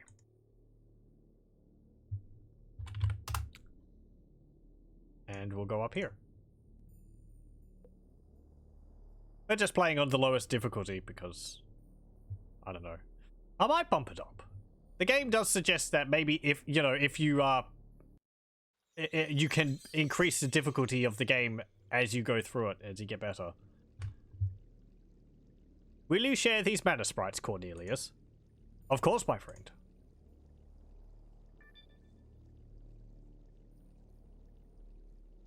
That island carries a place of power. We should investigate. Beware the waters, Cornelius. It has many teeth. This bird is apparently our uncle's familiar. It's kind of our tutorial.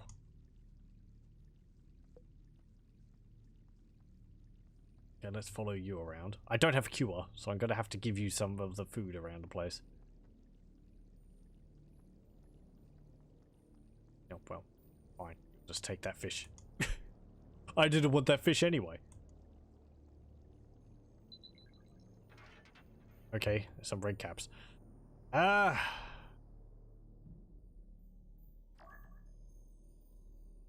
guess I'll summon a zombie.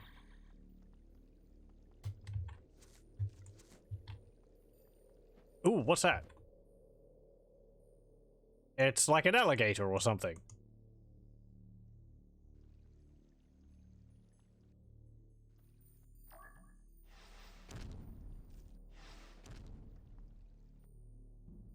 It's Not use all of our mana up on that.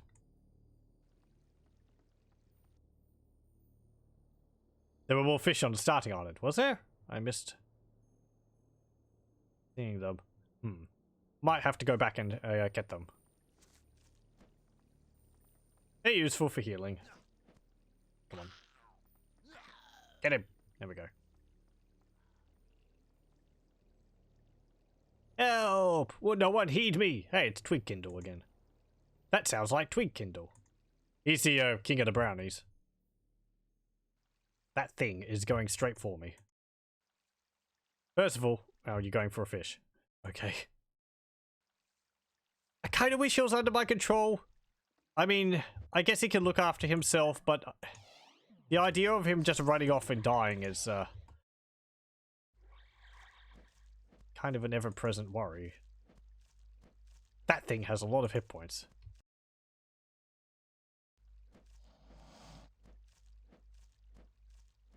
Where are you? Get back here. He's also casting his, like, armor spell over and over again. Which is not good, because he's going to be using up all of his mana. It's near the south tree, camouflaging as a branch. Oh, there. That's a good eye. I'll have to go and get that. I think I could send my creatures through the water.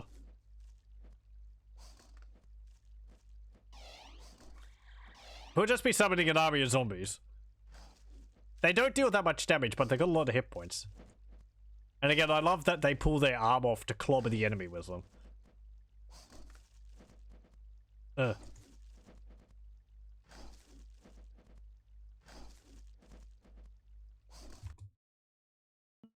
are you up to? Okay, you're just... He might actually end up making a lap around the entire map. And coming back to us.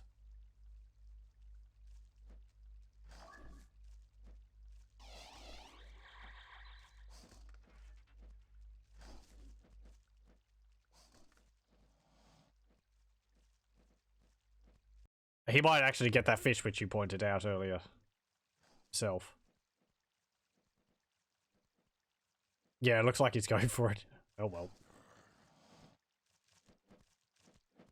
Protect me by zombies.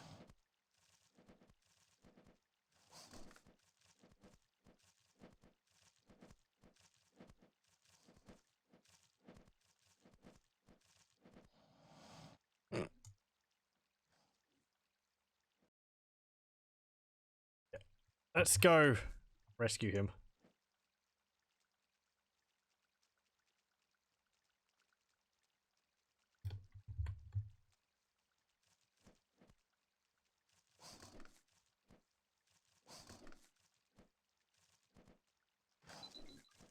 Are you gonna fight it, or are you just gonna stand there?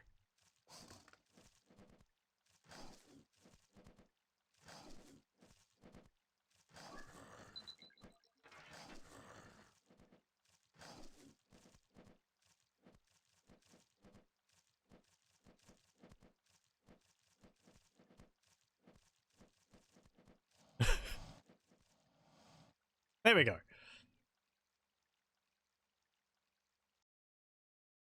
Did I pull my zombie off that? No, because my mage was standing on it. Okay, so I'll leave you there. Go attack that red cap. If I had raised dead, I would be able to, I assume, resurrect those crocodiles and have them fight for me. What's that? Oh, it's another one of those.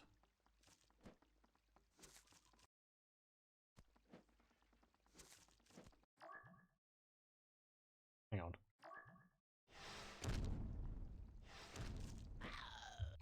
Go. I have a max level zombie. That looks like he's actually gotten a speed boost.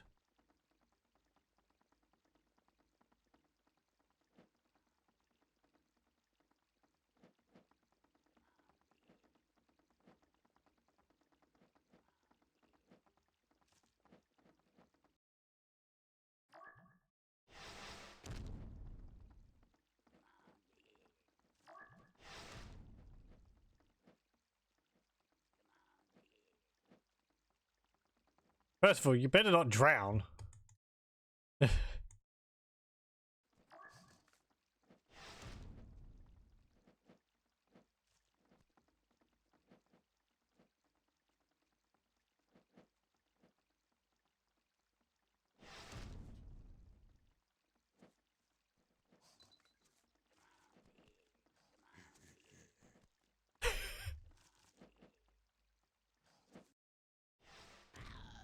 There we go.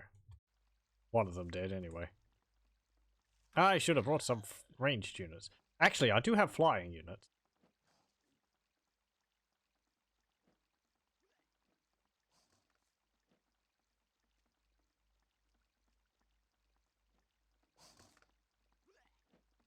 Good. You're actually attacking it.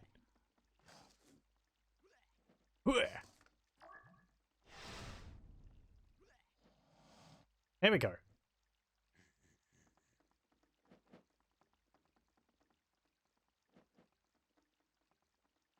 Head up here.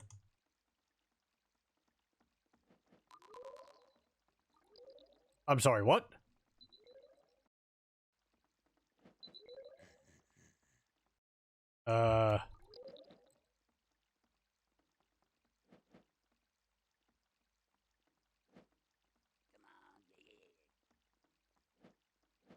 Okay.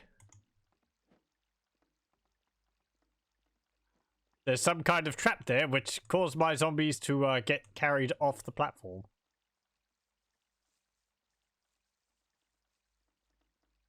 Fine, let's go around the other way then.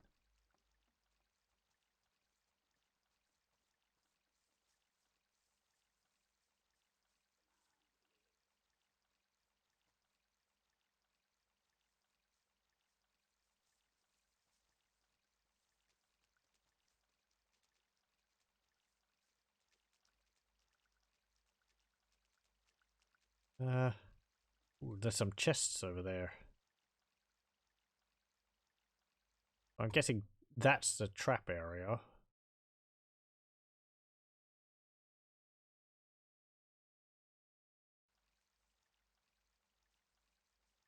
And I can't summon a zombie up there to open those chests.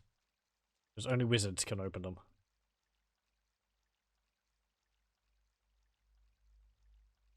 Maybe I'll go around. Oop. Something. I guess Percival just picked up something else. Okay.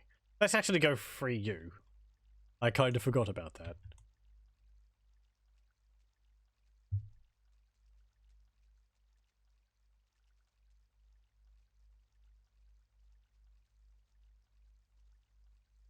Okay, zombie, stand at that button.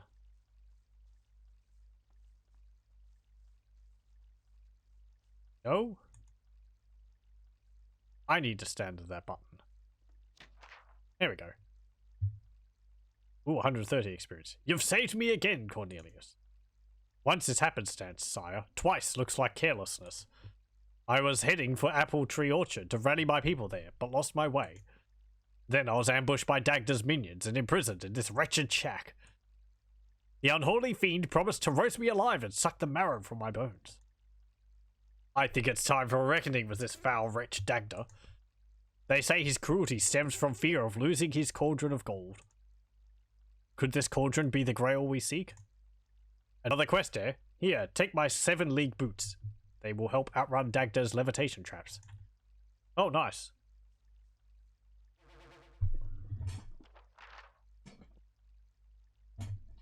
Why, thanks, sire. Now you should seek refuge until we have the grail. You have much courage, Cornelius, and may yet rid us of another tyrant. He'll know my wrath before the day is out. Oh. To the grail!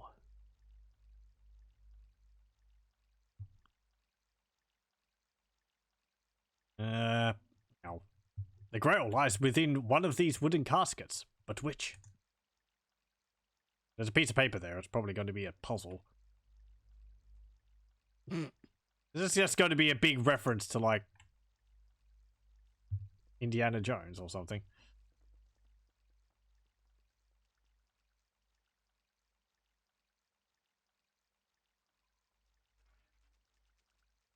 Okay, back onto here. I guess only my wizard's going to be able to get past them. Is there an unsummon spell? Or unsummon creature button? Don't actually know. My thought would be I could just have them attack each other.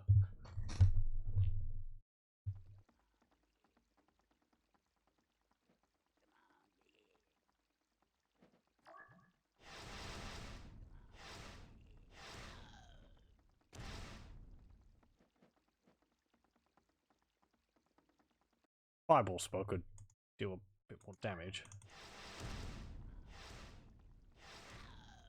There we go. Okay, so let's see. How does this work? Save 11 boots.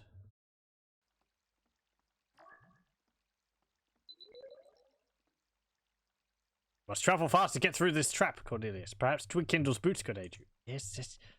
I used them. Apparently I need to run up a bit. My skin line is receding. Yeah. Yeah. Will you be able to get past that? Oh. Confound it all! I seem to be caught in some kind of trap. It's no good, Cornelius. I can go no further. I will return to defend the place of power. Oh, well, thanks. I'm being carried off by a carpet. Help! Off I go.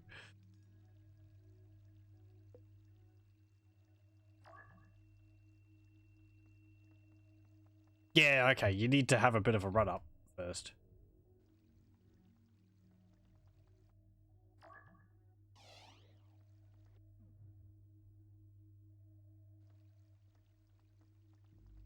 There we go.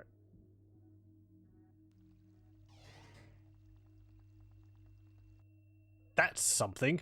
I don't know what that is. It's like a totem of skulls with a fly head on it. How weird. It's kind of spat a bunch of flies at me. Ugh.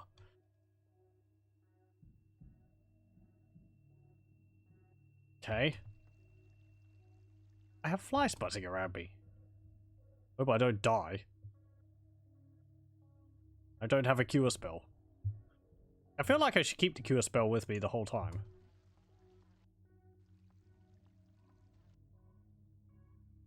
Is there any other traps which I need to get past?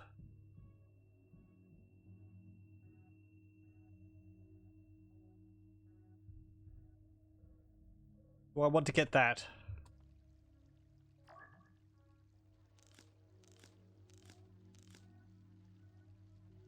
Okay, looks like the flies wore off. Which chest?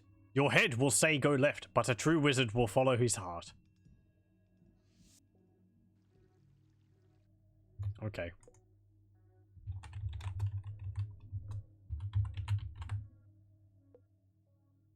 Well, then, if my head says left, then I'll choose left.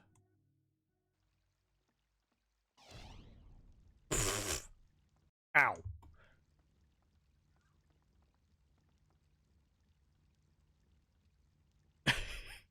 Well, everything's on fire now.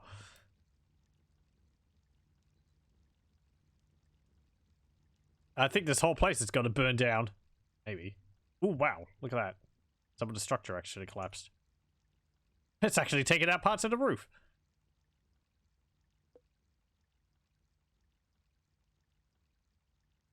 Maybe the other one? It's probably neither. I don't think he would leave it out here. Oh, well. Okay, then. Steal my cauldron, would you? Dagdar of the Tuatha de Deden will have your life, sneak thief. Sneak thief. You know, if he was the one to write the note, then I would have thought that it would have been a bluff or something, but your wake shall be my banquet. Into the pot with him. Here's a meal that will disagree with you, cannibal fiend.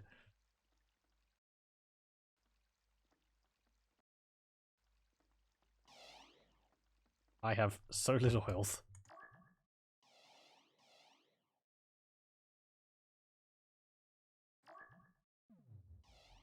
I summoned a unicorn too.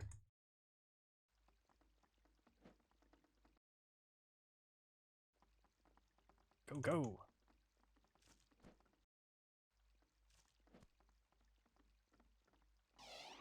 Get him. Can't go across there. Oh, boo.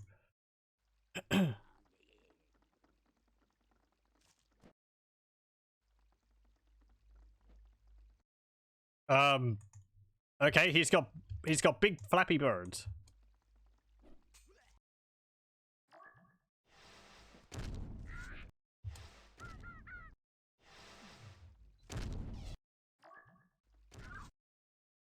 I bet they're phoenixes. Because it just exploded.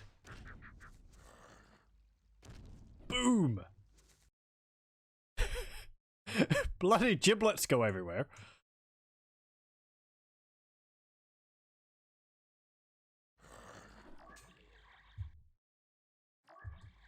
Summon my two creatures here.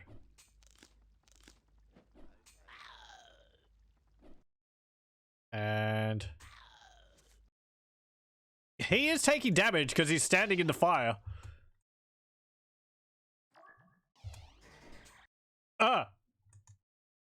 Nope. Uh-oh. Uh-oh. I'm probably gonna die. Blech. Not much I can do about that. Well, he died too. Damn it.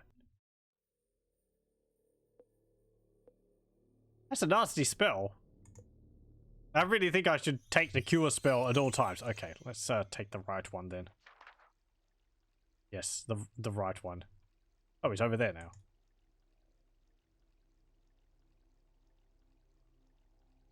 Again, the map wraps around.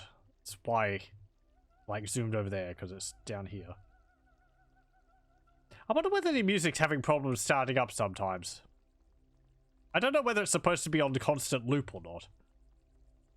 Or whether it sort of just plays once, or sometimes it doesn't play. And can I had to hunt around a bit to actually get the music working in the first place. Because my first attempts there was no music at all, so it's nice having it there, even if it's a bit sporadic. There's not too many tracks in the game, I don't think, so I don't want to have overused.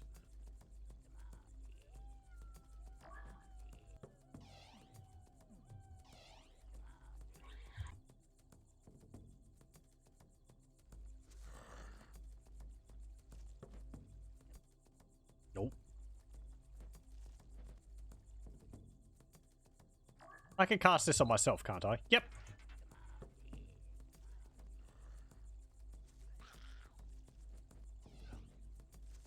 Not exactly a good combatant, but...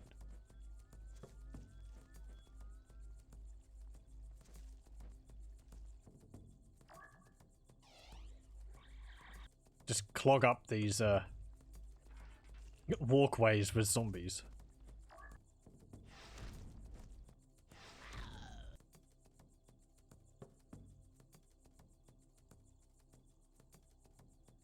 You've gotten hit by your own fly trap. Okay.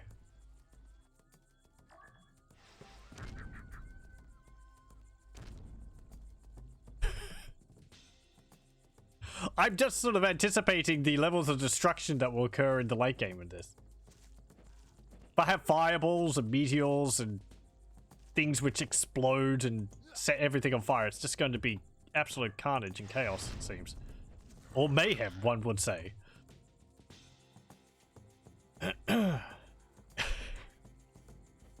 Pardon.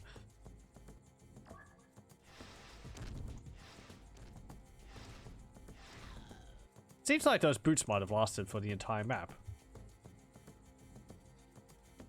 Maybe? No, it looks like they've worn off now.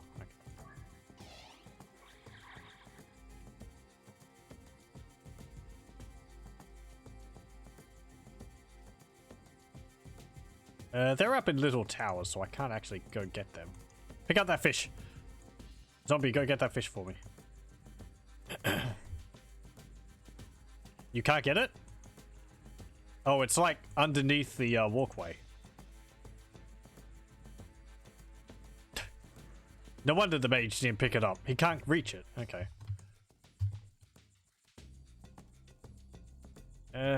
Where is he? Oh, he's over there. He's getting killed by his own fly trap.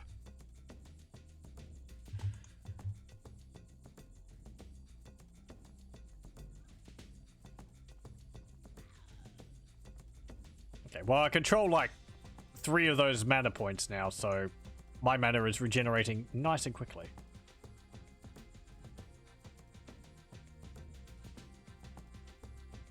I kind of want you to do something, but you can't get over there.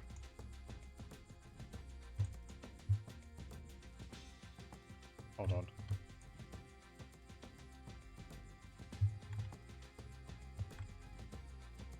Oh, he's made himself invisible.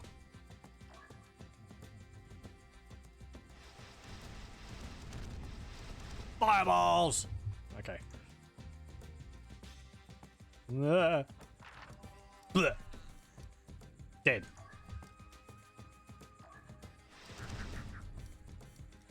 The portal has appeared, but I fear that it is not the usual kind. It is unstable and will disappear after a while. You must leave before your time runs out. Watch the clock.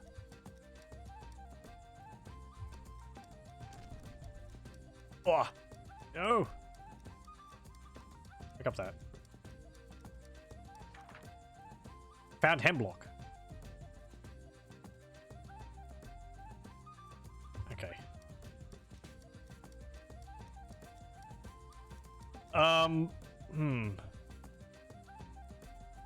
This could be a problem.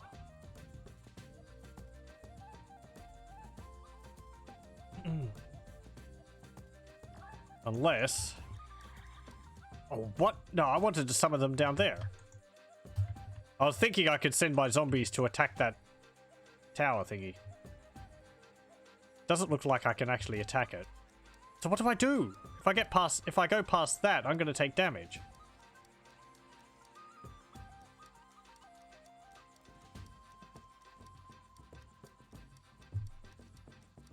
And I'm guessing it would just set flies on everything which goes past.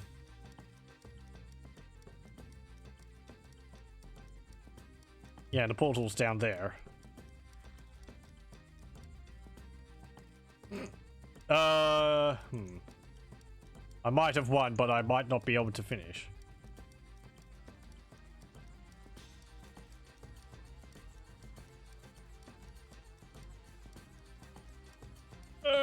Yeah.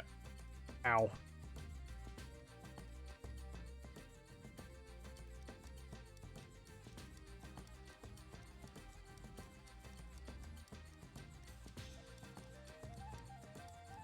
Please wear off before I die.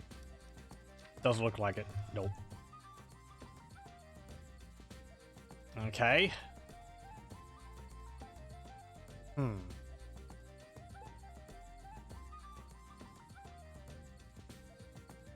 Perspective spell doesn't reduce fly damage. I don't actually know. Possibly. I should be casting that on my mage, actually.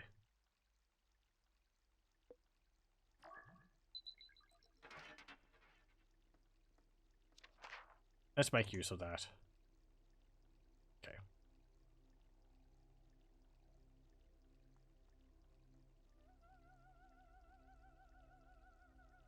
Go over here. And we'll do this again, but better.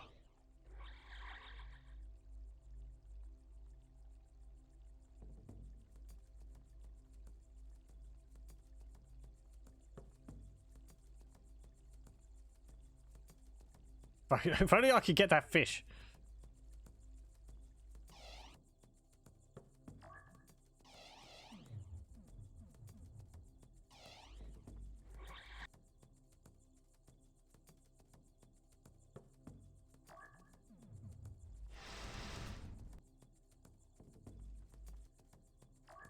Zombies, step away.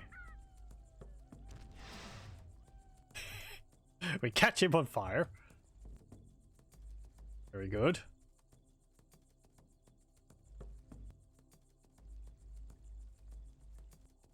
Perhaps bat's small enough to go and get that fish. Maybe. I don't know actually whether a bat would be able to pick it up. The game specifies that only creatures with actual hands would be able to pick it up. I don't know whether the bat's claws would count for that. I haven't tried.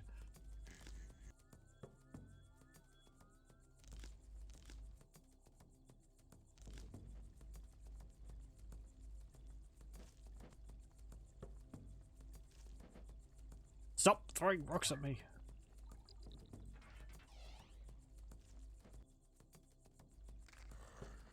No. Petrified my zombie. Oh, he's behind a, Go.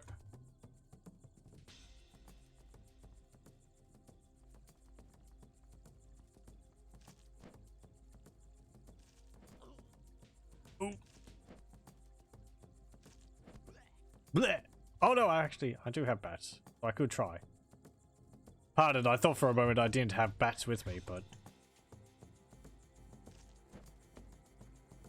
Yeah, no, doesn't look like bats can pick it up. It's a good idea, though.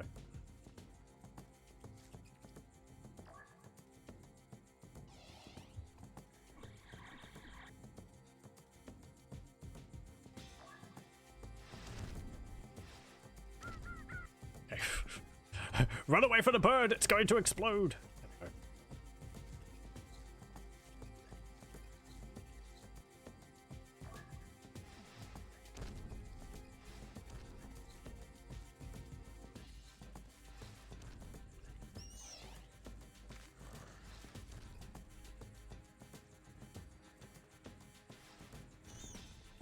I think I hit my own bat.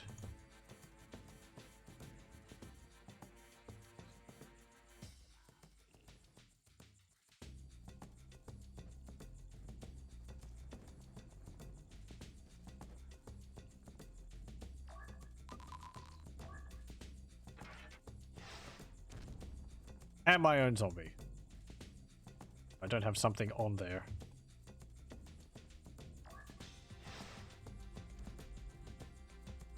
Chase him!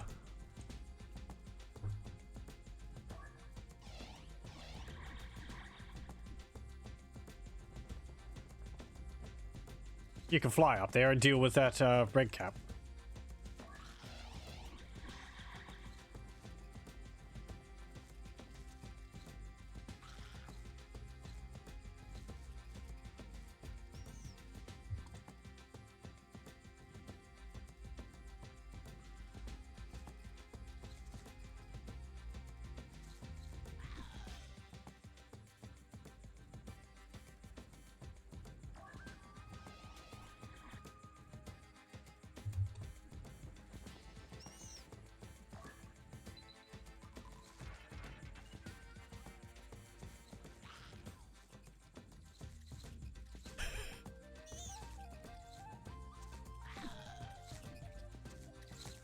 And the bats really aren't very strong. The iron skin would help.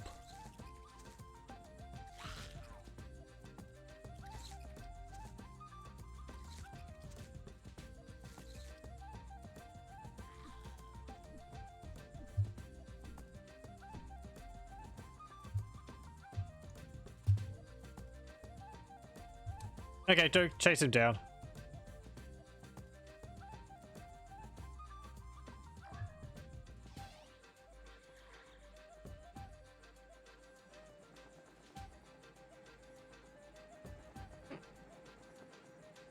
Get these damn bats away from me! Ah!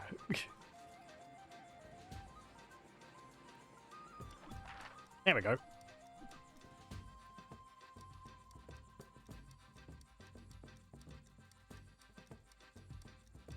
Okay. Oop, thank you. You picked up that item for me. I think I have enough health now. If I don't, then I'll probably have to restart the level and just give myself cure. Oh, good job. Okay. Yeah, okay, it did send flies on me. It's actually going to Oh no, it turned off. Okay. I've just left zombies all over the place.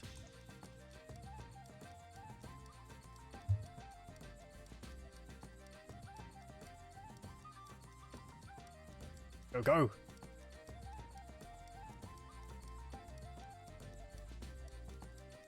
Please have enough health. Damn it. Okay, I think I'm going to redo this, but give myself cure.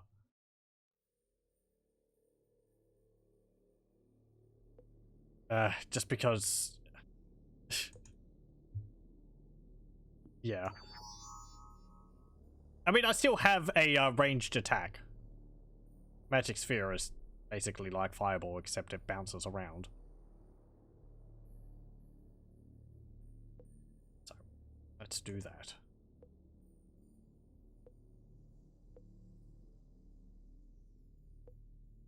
I also haven't been putting points into health, so if I had some more health, maybe I'd be able to survive that.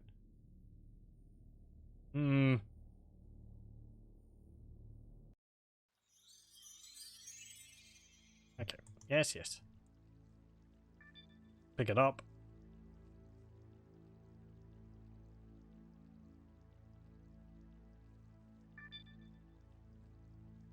Fish. Was another fish over there, you were right, but I can't see it. It's not there now. There's one.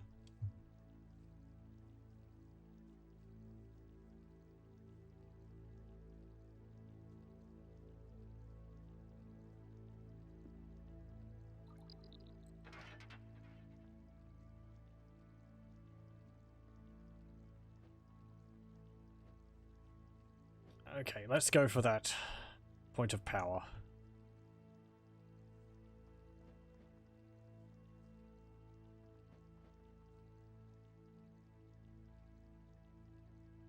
Yep. Sounds like dude.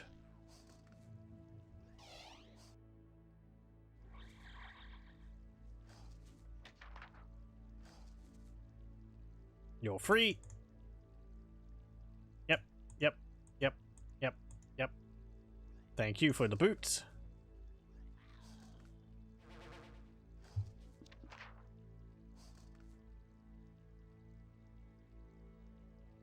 You gotta go and beat some punk Yakuzas in Sotenbori.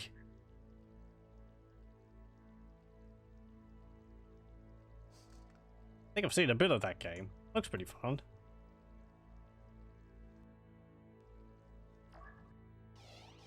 If it's of the Yakuza series.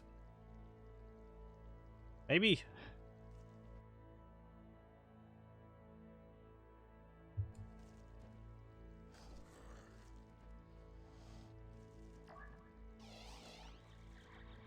Okay, let's summon a few more zombies.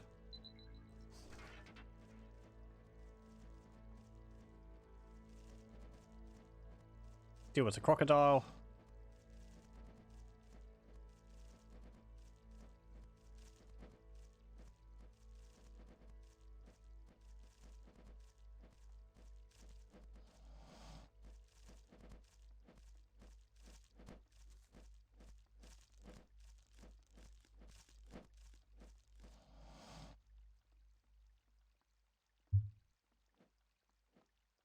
And you are going up there. Okay. Get that fish. Zombies, go deal with that crocodile. It's just red caps everywhere.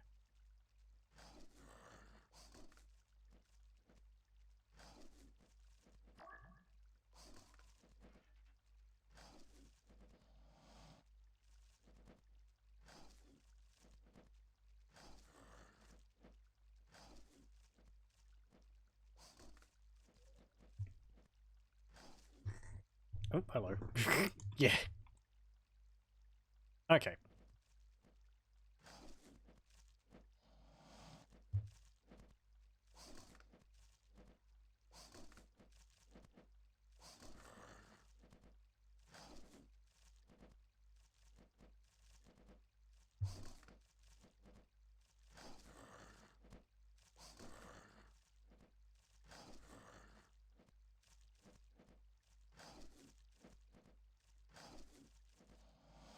There we go.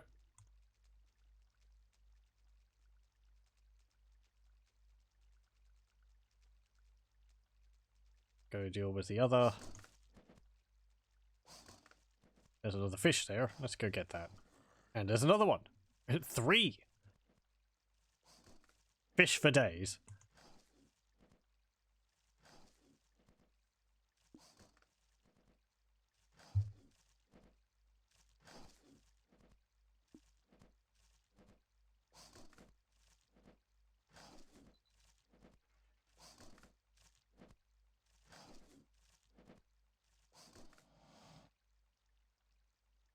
Okay.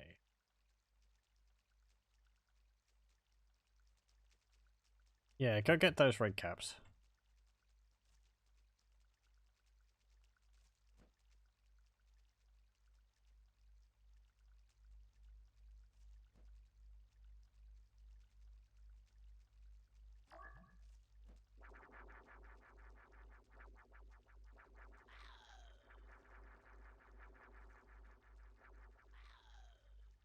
There we go.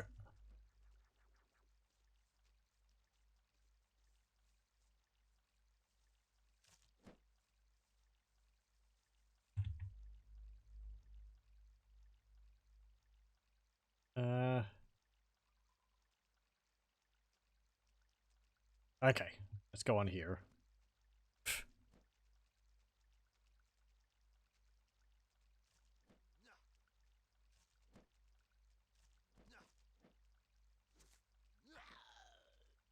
Good.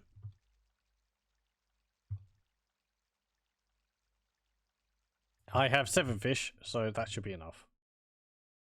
Let's save under boots. Yep. Okay. Go back over here.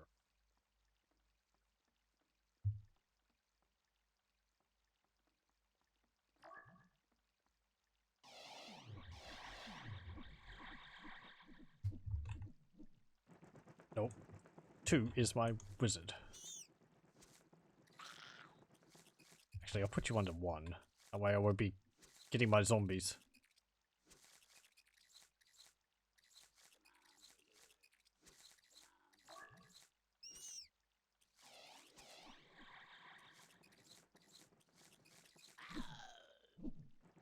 Go. You can go get the other ones.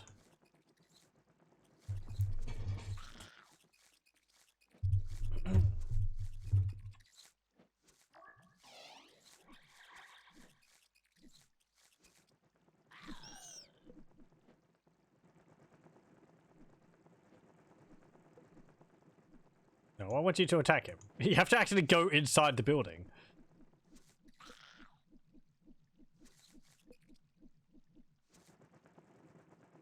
Yeah, like that. There you go.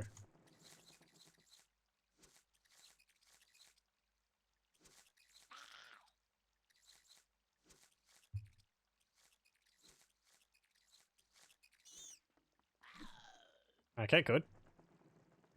So I can just...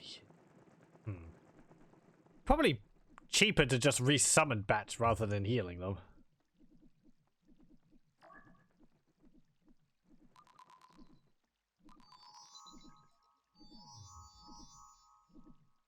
But if they get level ups, they get stronger.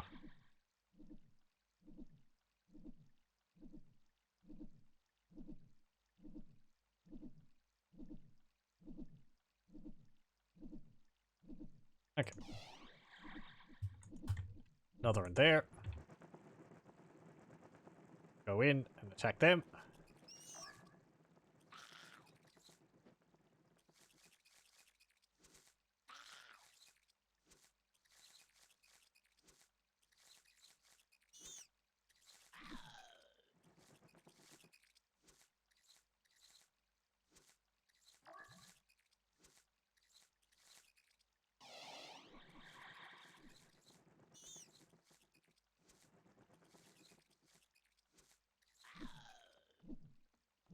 Okay.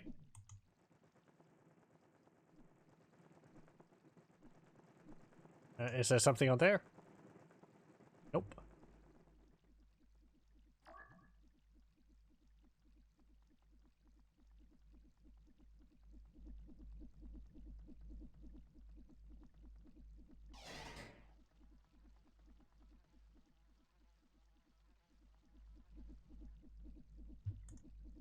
Okay, let's group you all except for the one on that. Yeah, I can't tell you to attack it. Oh well. Probably all just going to die from the flies now.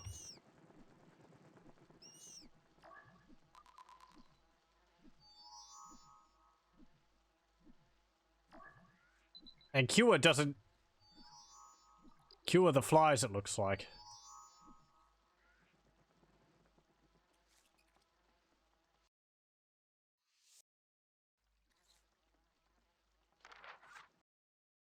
Okay.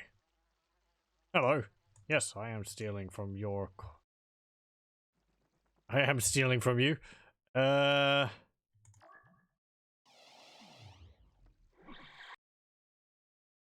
Behold my army of bats.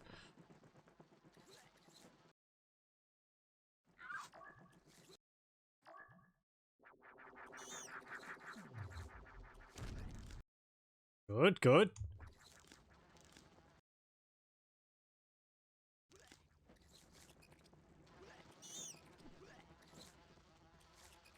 I can hold you there.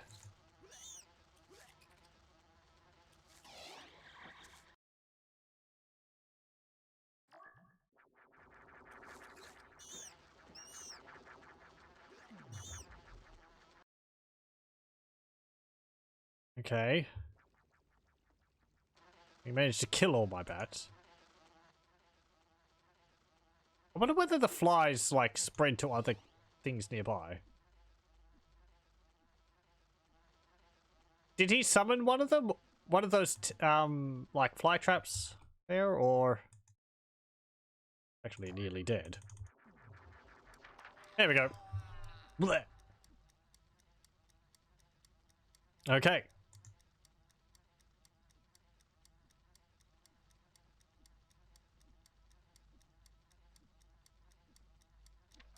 Go get that. And I don't think there was anything else in his base, so we'll just leave.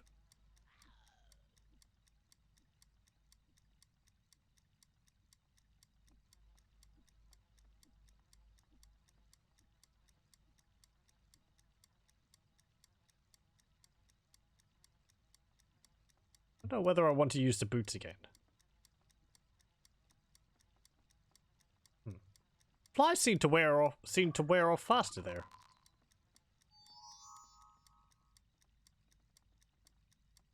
Okay, let me save.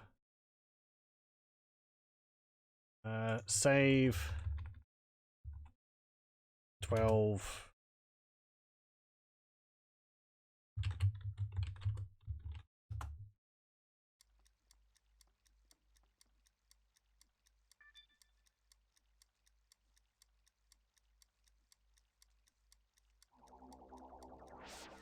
I guess we get 12 minutes to get there?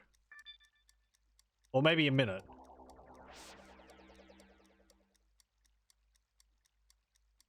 Yeah, I think a minute.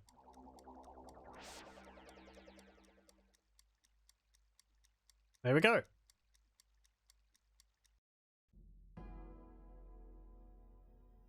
Max points. So that must have been everything. Okay. The Forest of Woodman's Hall. What's this? The forest in these parts conceals an old rambling hunting lodge known as Woodman's Hall. The lodge itself is a sprawling building, giving the appearance of a dwelling that has been continually added to, growing over the years as more rooms have been annexed. From the roof sections, chimneys of stone construction stand tall but crooked. The main entrance to the lodge is a large wooden door. Hermes warns me that the forest is quite heavily populated, and that I should expect to see some elves on my travels. I think that I can safely assume that they will not be too keen to welcome me into their territory. However, my trusty companion informs me that there exists a device within this region that will be of great assistance if I can locate it. If I understand correctly, the device is worn over the eyes, greatly assisting my vision. Some glasses? Okay, let's see. Crocodile. Mana cost 50, health 360, combat 18 versus undead 6, resist mana 5, intelligence 4, bravery 30, Vision 15, weight 6, speed 10. I have argued for some time now with my peers on the changing face of sorcery over the last few decades. What could be a finer example of this than the introduction of a spell that allows the summoning of a crocodile into our existence? This testimony was related to me some years ago by an old acquaintance of mine. He is a merchant turned magic user of limited abilities. During his travels overseas, he discovered an indigenous cannibalistic culture, which he placated by the simple subversion of crocodiles. The locals, revering these beasts as gods, were thrown into a state of terror and awe, leaving the merchant free to trade his simple fabrics. My friend discovered that the crocodile could quickly be trained to do increasingly complex tasks and made a surprisingly trustworthy bodyguard. Only once did he lower his guard, but he will never repeat that same mistake again. As a trader, he finds it a slow task calculating his wealth with only 3 digits on each hand.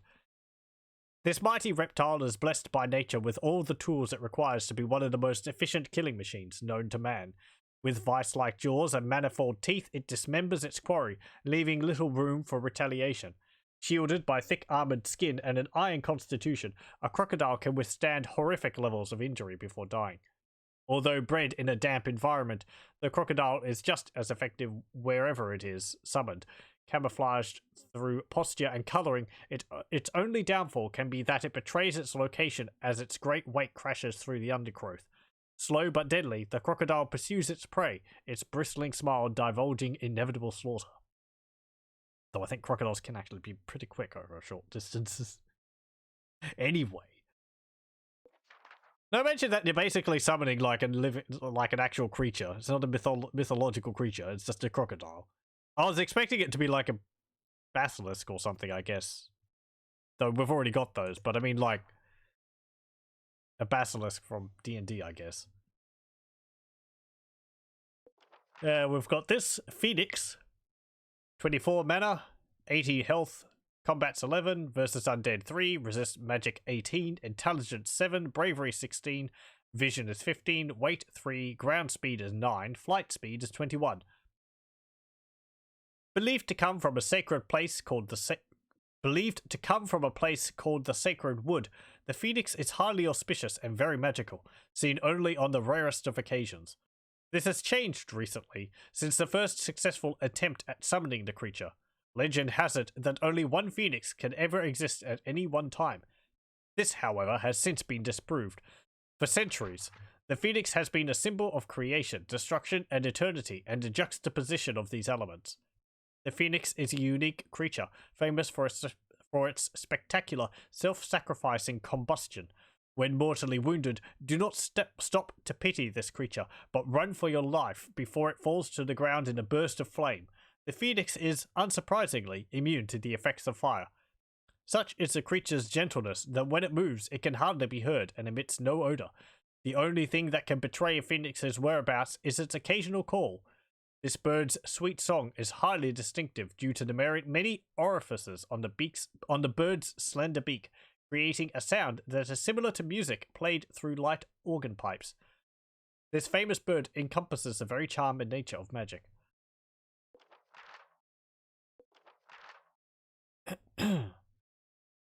Okay. Have new spells? Wait, that's not spells. Here we go. Levitate. That poor dog. Mana cost 15, spell range 16. So, the elusive secret of levitation can be learned through applied alchemy. Based on my own findings, a subject can be suspended above the ground for a limited length of time, although its position is somewhat unpredictable whilst airborne. Success of the spell is dependent upon the weight of the target. The subject is unable to move until the effects of the spell have elapsed, but may be moved from its present location by the prevailing wind currents. Flying creatures may also be targeted by the levitate spell. If this happens successfully, the subject will still be allowed freedom of movement, but will be unable to land until the spell has elapsed. Levitate lasts for a fixed duration only, and will cause the floating creature to fall onto whatever it is over at the time, causing obvious damage. Okay.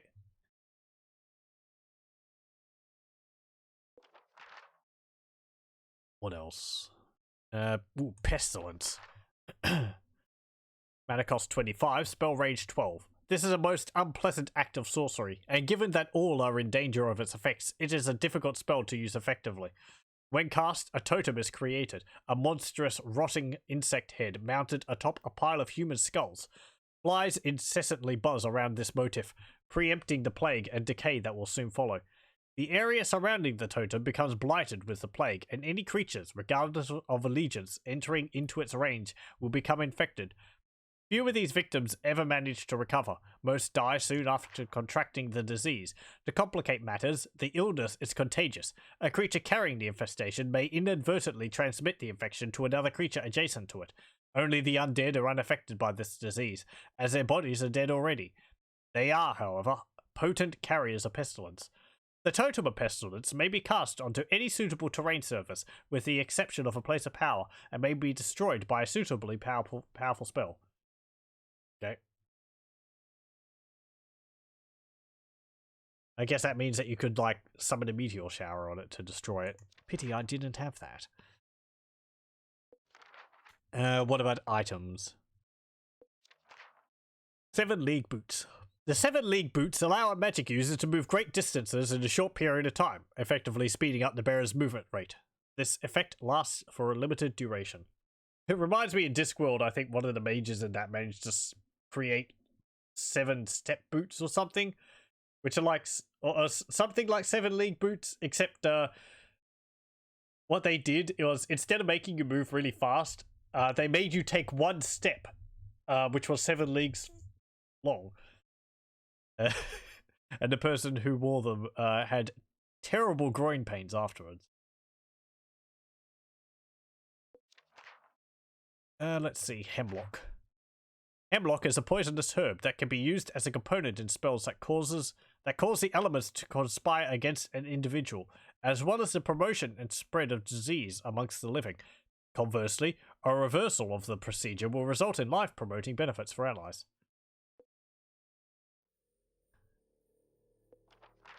Okay, no, I read that. Please, let's limit the reading a little bit. I like reading. My throat doesn't, though. I have another thing. Let's put it into chaos. We'll keep a balance going here. Yes, maybe. Should probably put some points into health. I could raise my health by 100 points. Fairly cheaply. Let's do that, I guess. And let's raise our control limit to around 20. There we go. Okay. No, don't load. I'll make a save. Save 13. And let's have a look at this. So, we've already read about the spells it gives me. I guess it's... yeah. Pestilence. Summon a Totem of Pestilence. All creatures nearby are infected with plague, which can spread through proximity. Undead carry plague, but are not affected by it. Ooh, lightning. A streak of lightning that inflicts severe damage, but a roof will get in the way. Ooh, Fountain of Life. Actually, it doesn't give us Phoenix. Summon a fountain, which will gradually restore the health of friendly creatures nearby. Oh, okay. So it's like it's the opposite of Pestilence. You can either deal damage over time to enemies nearby, or spread it to your undead and they can carry it into combat. Or the Fountain of Life, which is good for holding a spot. You can rally your creatures around it and heal them that way. That would go well with, like, a ranged unit, so they can attack while being nearby it.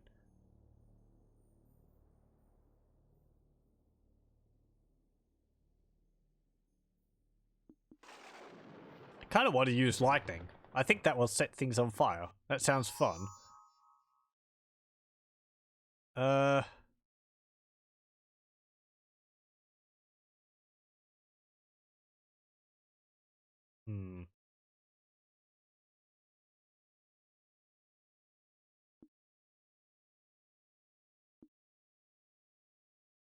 Let's get skeletons. Gorgon Stare, and Bats. Let's go with that. I haven't used this spell yet, or summoned skeletons. So we'll go with that. Okay, let me save again.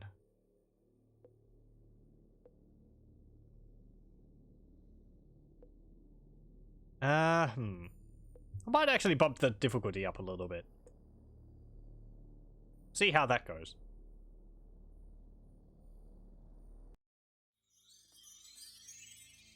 At last, we're out of that infernal swamp. Let's find Woodman's hut before my armor rusts. But first, Cornelius, give me the Grail for safekeeping. Oh, I didn't read about that. Don't give it up, Cornelius. Why not? It holds no magic that I can use. Call it a safeguard. We'll see where Percival's loyalties lie. But he is a man of honor. Do you not trust his word? Only time will tell. The power of the Grail can breed corrupt ambition. As you advise, Hermes, it does no harm to hold it for a while. Percival, I will hold the Grail until Lucan is free. He may have knowledge of it. So be it, but you endanger yourself unwisely, for many seek to possess the Grail.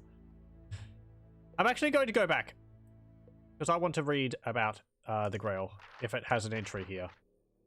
Yes, it does. This, the most legendary of all artifacts, has long tempted heroes throughout time. Many a quest has been embarked on in its pursuit, and many lives have been lost. If the Grail could be found, it is said that it would possess magical curative properties.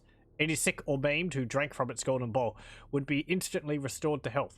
They would then, it is rumored, go on to live extraordinarily long lives. Okay, it is really more like a cauldron.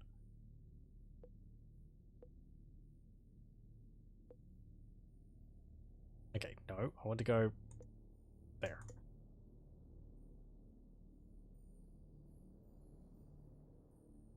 I guess it's not like the Holy Grail, you know, of Jesus Christ fame.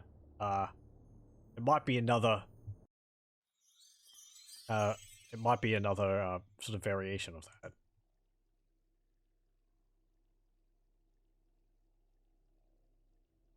There we go. I mean, it's probably like Arthurian legend or something, but I think that was based on Christianity. Yeah, whatever. Human intruder, you are not welcome here. At them in the name of King Alador. Stiffen your bows and aim true. A fine welcome. If they'll not listen to reason, then let them taste steel. I think, isn't iron supposed to be particularly effective against elves?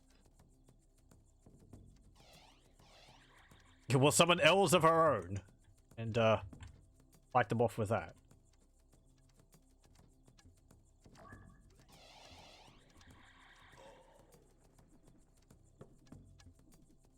Go bats.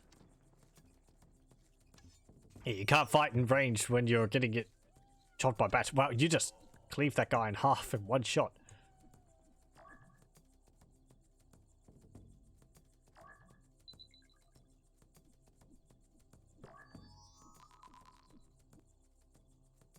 Okay. Let's follow you. Do you know where you're going?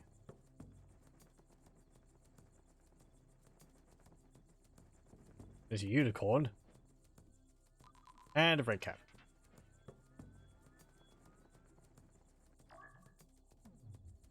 No, I can't cast lightning. Probably for the best. The unicorns are hostile. That's not good. Uh-oh. Oh, hang on. Actually, unicorns, they've got bonuses versus undead, don't they? I don't think it's much. Oh look, there's a little statue there of a red cap.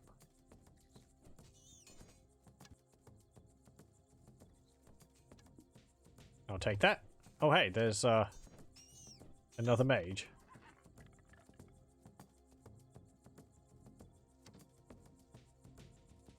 Percival's just gonna have to deal with things on his own.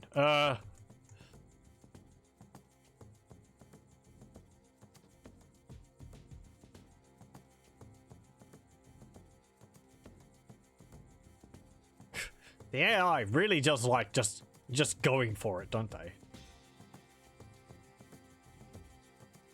2 points of power in there, but I don't seem to be able to get to them. Oh, there's one down here. Okay, go down there.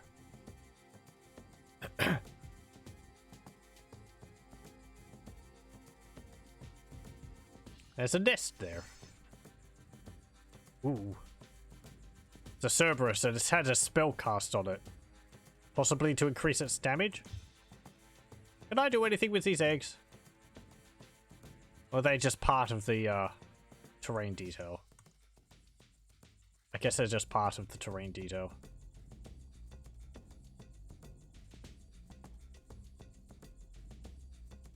I don't know if I'd be able to kill that. This one looks a bit more likely. Yeah, you're not going to move off that. So I can shoot you from a distance.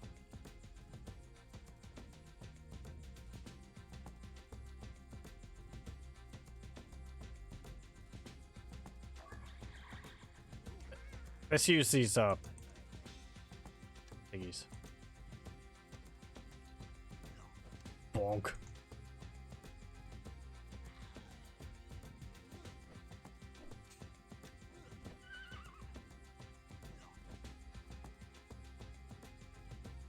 Okay, okay.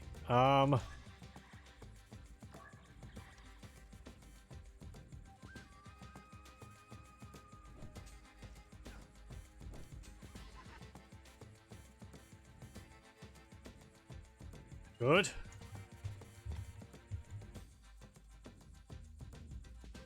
We have a point of power.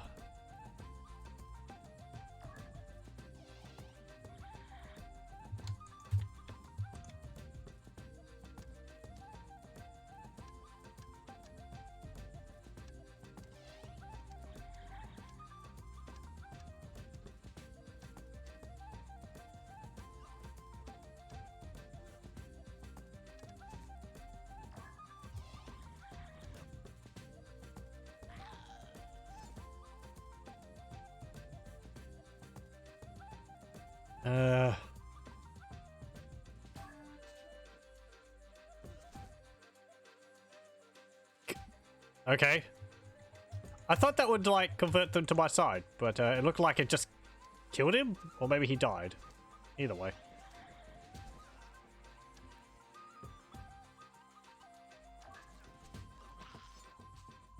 Maybe he was just killed by my monsters.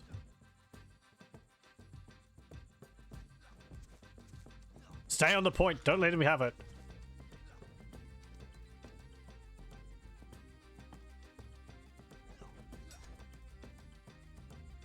Blaze. Before I die, know that Lucan dies too. Bertilac has him, and his head will roll before sunrise.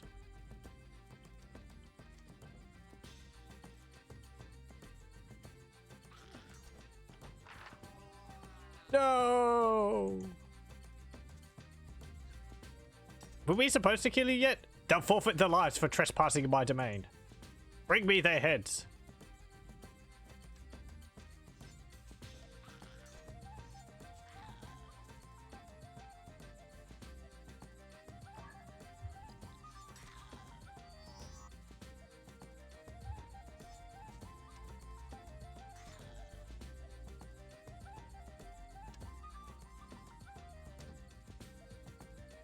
I have no idea if this is how things were supposed to play out, but this game seems to, I don't know, sometimes decide to follow along with, I don't know, how things are maybe supposed to play out. Unpredictable. Okay. I wish I had, like, Meteor Storm or something, that would be good. Insolent human, you defile this forest with your presence. I meant no trespass. I merely wish safe passage to Joyous Guard to release my imprisoned kin. Only a fool would confront Bertilac. He rules all Avalon with an iron hand.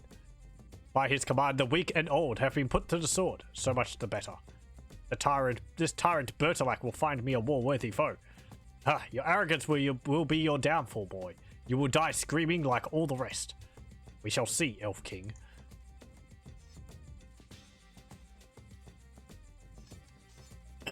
Okay. Stand to the point. Let's see if we can get a bit of a flank on them or something. Also, I could summon bats. Or a bat. Because again, they're not very good in melee.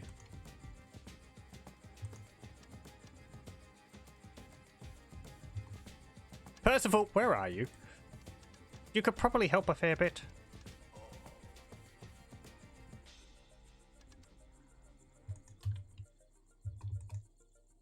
I feel like some of them are like swapping over to my side. Your life shall be forfeit from this day on, human. Okay. Many have said things like that, yet to come true. Unless totems of pestilence are involved. Okay, after we spawned here and slaughtered everyone. Let's go have a look around the map and see if we can find anything.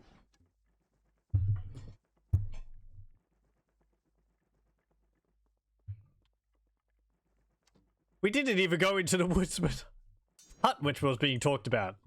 There was too much going on outside.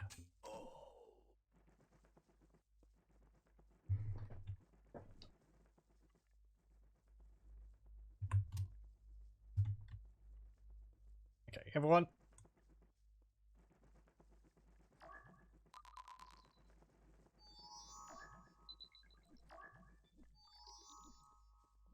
Get healed. And hop in here. And deal with this dude.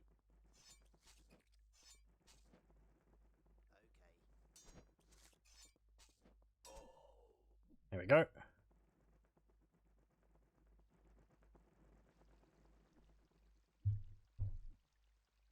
And it's a portal.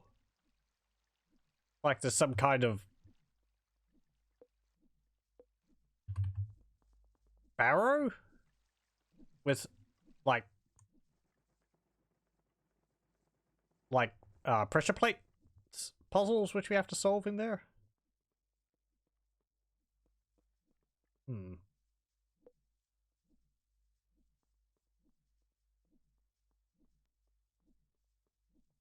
Okay. Have a care, Cornelius. The chest may be rigged. Okay.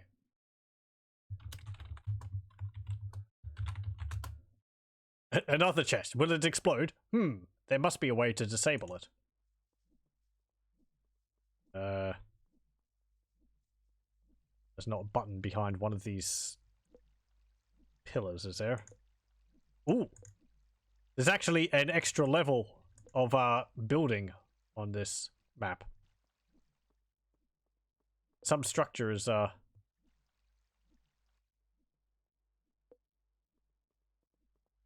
tall enough that it's added.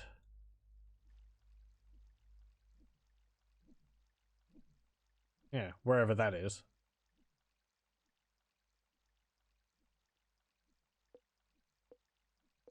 Oh, I see. These trees on top of the high ground there.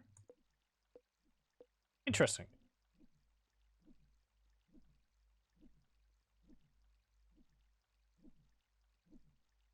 Be connected to this, perhaps?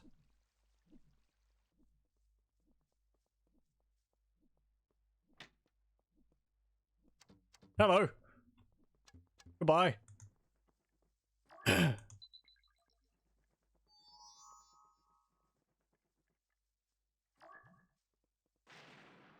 Ah. Well, I set the roof on fire. Boy, howdy did I. I actually blasted a hole through the roof. Now they can shoot out, maybe. That's cool. Hang on. That means now that I can, like, hit them with it? I can! Cool.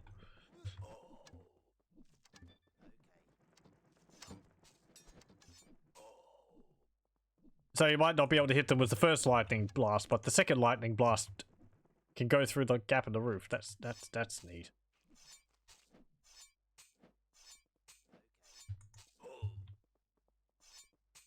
Oh, I guess it's this. The shrink's pipes are actually converting them every now and then when they're nearby. It did say that it would do that, but I thought it would just be like a one-off conversion blast to enemies nearby. I didn't realize it would be like a constant aura around my character or something like that. Oh, my bad. Having a, like a list of, constant effects would be nice. If these, pipes are still having an effect. Be nice to know. Okay, can I go in here? Or do I have to blast a hole through the building? Oh, there we go.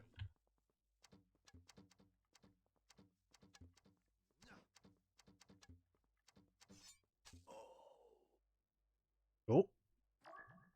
I'll heal you. And let's go into here. I kind of want to see how much destruction I can cause with the lightning bolt spell. Like, can I knock down a wall with it? And blast holes in the roof. But that's like thatch. That kind of makes sense. Oh yeah, he converted.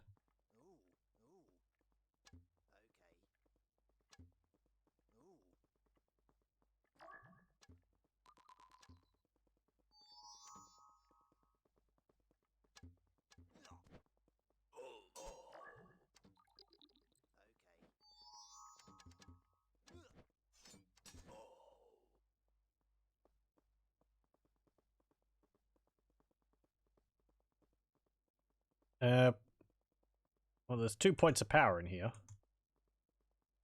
Go stand on those.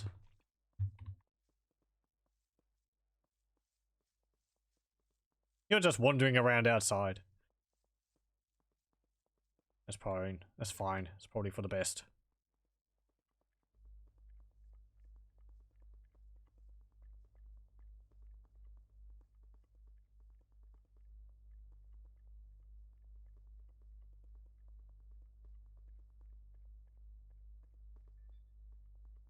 I actually picked something up.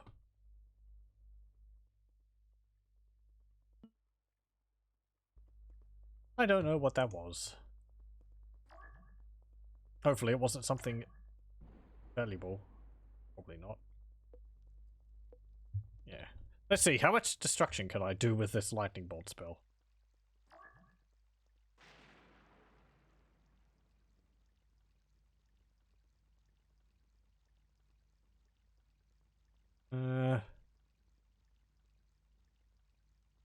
Would I burn away that wood there?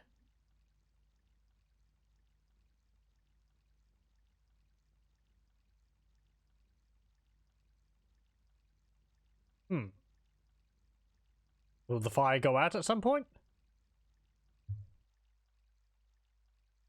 Looks like it did actually destroy it. Just takes a while to burn through it.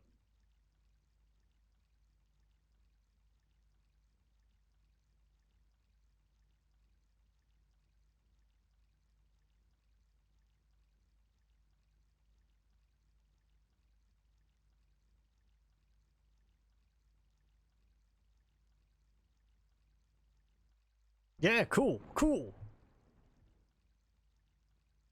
Well, that's spreading.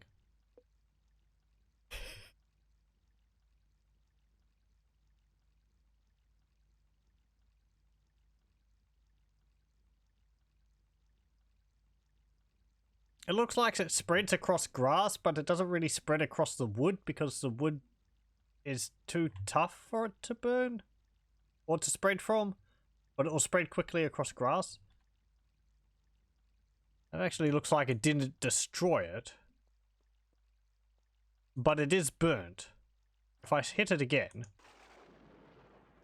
they might have something where you can't completely destroy.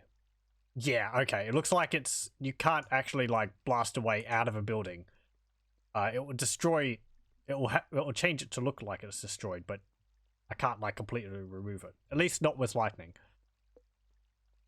We'll see about other spells later on. I hope I can. I think I can destroy a tree with this.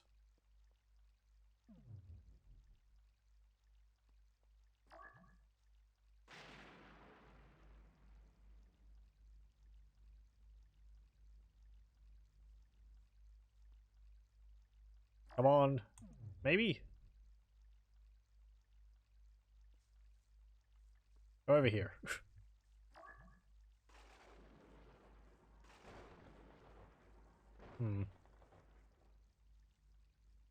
Looks like it spread to another tree.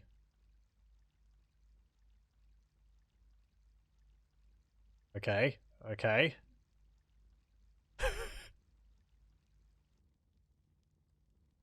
Some of the fire's fallen off the tree.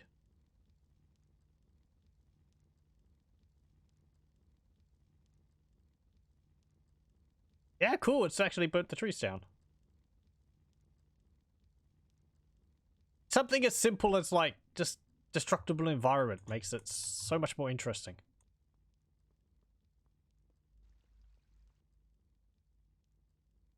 Okay, I don't think I disabled that trap. Well, the zombie's standing on there. Maybe that's... deactivated it? This is a strange artifact. What can its purpose be? These are glasses of vision. Wear them and solid walls will seem as insubstantial as the air. Like a pair of night goggle visions. Night vision goggles. Yes, night goggle visions. Okay, go deal with that.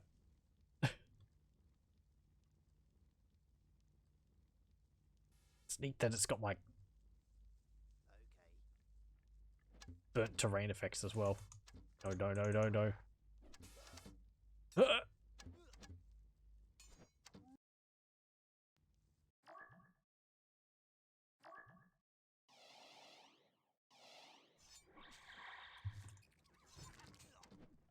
Oh yeah, the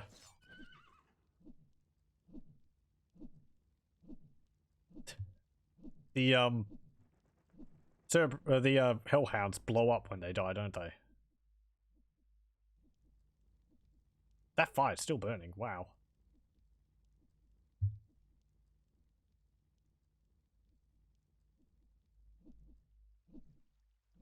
Okay,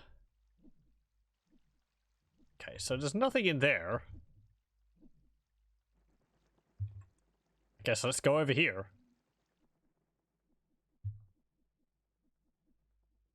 I'm not seeing anything else.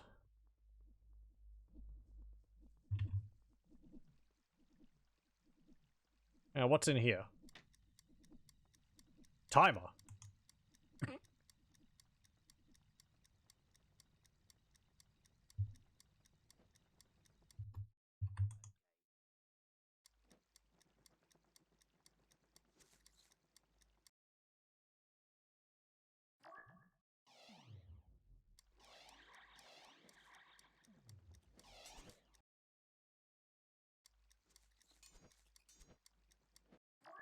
I want another skeleton.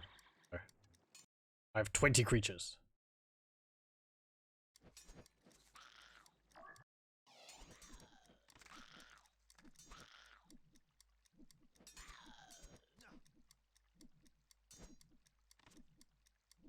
Yeah, it looks like they shatter pretty easily when they get turned to stone.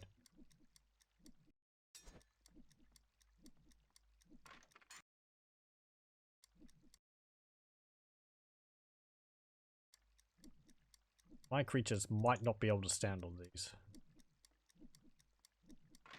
No, they can. Good. That makes it easier for me. Because I want this, whatever it is.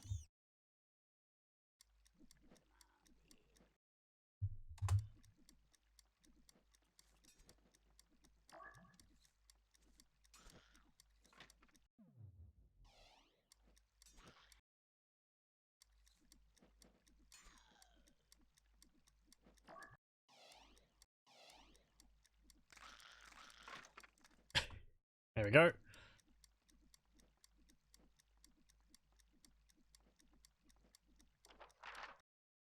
Electoris.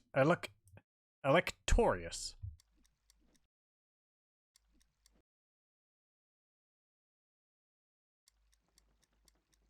Okay.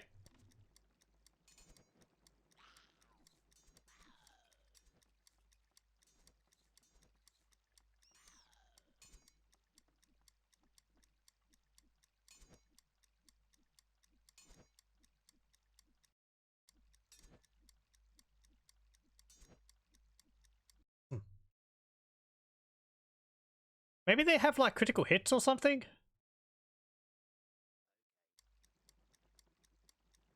I guess I go through the portal?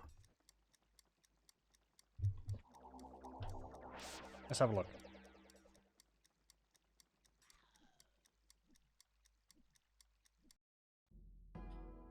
Yep, there we go.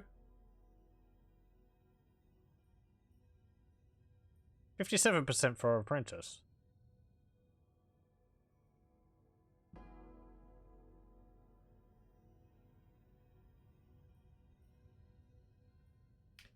What's that mean?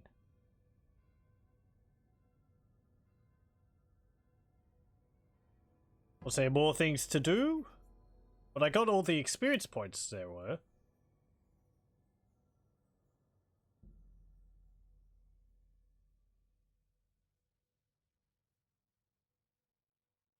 Perhaps you get less experience points? Like I would have gotten 200 or something on it.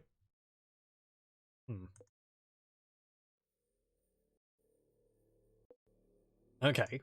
Well, let's save it again. It's actually an issue at the moment because it's stuttering, so I will restart the game and I will reload it. We might play one more mission. I am enjoying this. Oh. Hold on. That's good to know. Pressing escape on the main menu actually quits the game.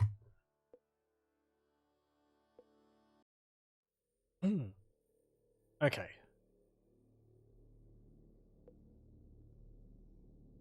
I don't know what that means. Why it's 57%.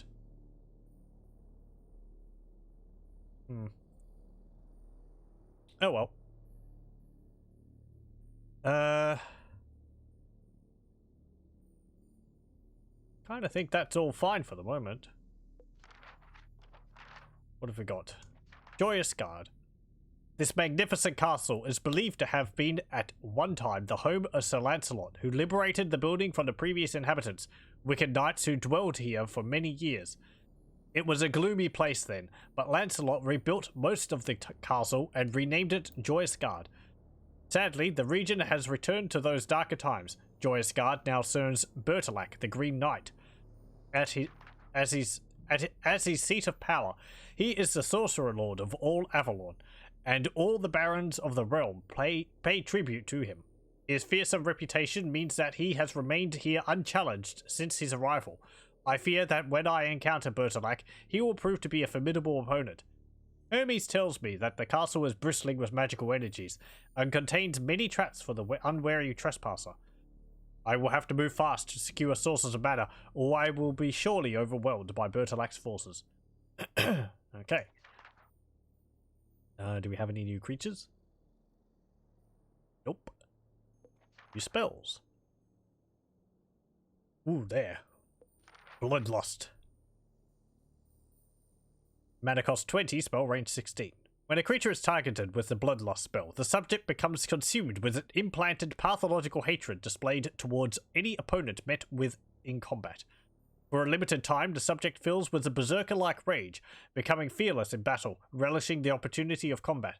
Its own safety is no longer a concern. From what I can gather, the subject's metabolic process is vastly increased. The subject of Bloodlust displays greatly enhanced combat abilities. This is evident in the amount of damage dealt by the subject. A far greater wound is inflicted on the opponent than would be possible before the subject became enhanced. Okay. Ooh, there's also this one, Excalibur. Mana cost 30, spell range 16. Could it be the fabled sword of Arthur, Excalibur, Mind Command?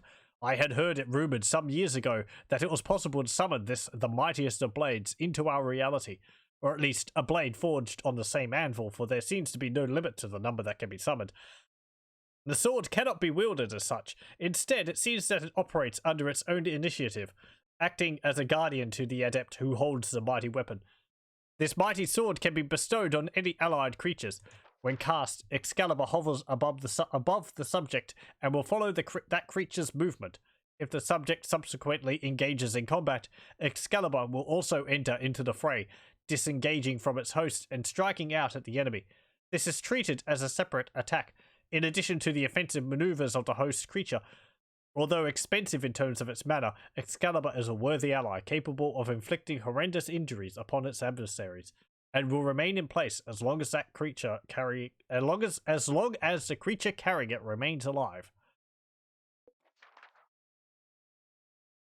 We also have this Electorius, a clear bean-sized stone, sometimes found with flesh-colored veins. Fable has it that when set in an amulet, Electorius renders the wearer courageous and seemingly invincible. It is claimed that it can help in the reclaiming of lost kingdoms or the conquest of new ones. However, my knowledge of the stone leads me to believe that it is chiefly used for the conjuration of specific quadrupeds. Could it be that the conquest of those kingdoms referred to in that legend is made possible through the use of these creatures?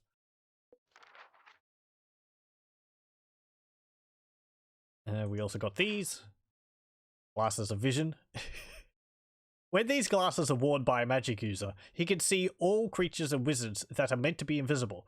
In addition to this, creatures and wizards that would be hidden from the bearer's line of sight also become visible, meaning that the bearer of these glasses can now see through solid objects, such as walls. Okay then. I got a little antenna on them.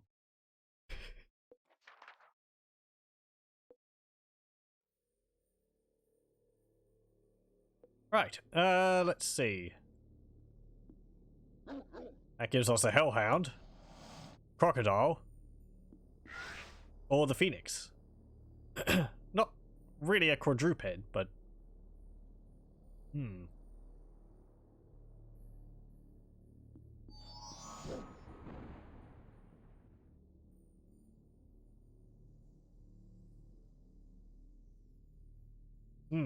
I might actually spend another point to get another talisman. Some points. Let's get another talisman. Let's see. What would I want more out of those? Cerberus, no, hellhound, crocodile, or phoenix. Either the hellhound or the phoenix sound like they would be more trouble to me than they're worth, because they both explode on death, and I'm probably not going to be having them just in combat on their own. Though phoenixes, if you use them in combat, they're not very strong, but they would be able to deal a fair bit of damage with their fire, and they're immune to their own fire, or they're immune to fire themselves, so they wouldn't set up a chain reaction. I guess you could strike the phoenix with lightning and blow it up that way.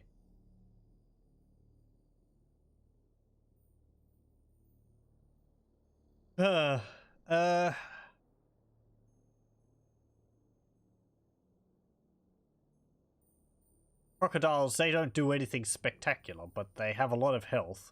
They have pretty good damage.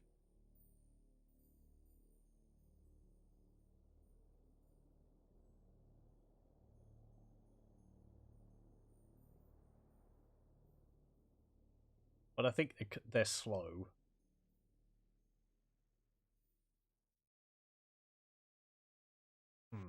If I'm going up against a lot of opponents, I think maybe an explosive thing would be pretty useful. Though, it dying. And if I'm going to be limited on mana, I probably would want my creatures to last the longest amount of time. But, if I'm outnumbered, having creatures which blow up and possibly killing a bunch of enemy creatures would be useful.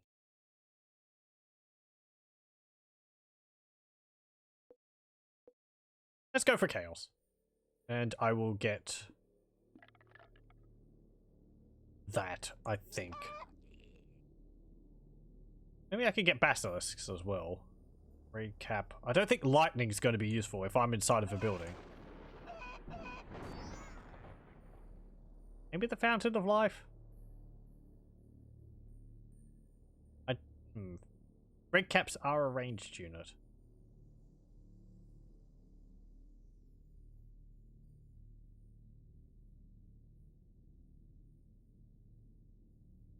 Or I could get Iron Skin. But swap those. I get skeletons. Magic Sphere.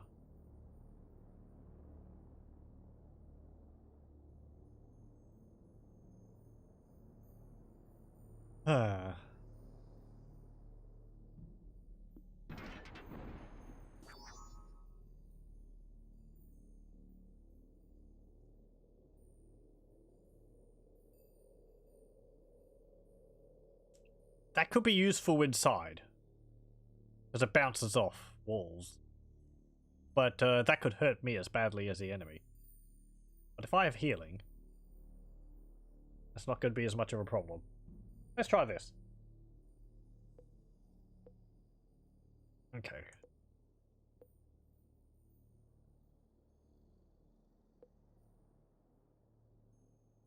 And I guess we'll play it on Apprentice again.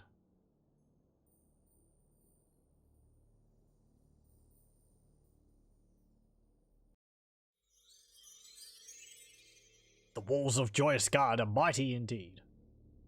And fearful danger lurks within, we must be wary. How shall we proceed, Cornelius? First of all, we must find my uncle, if he still lives. Then there will be a reckoning with this Bertilac. Lead on, to death or glory. I want a bunch of these.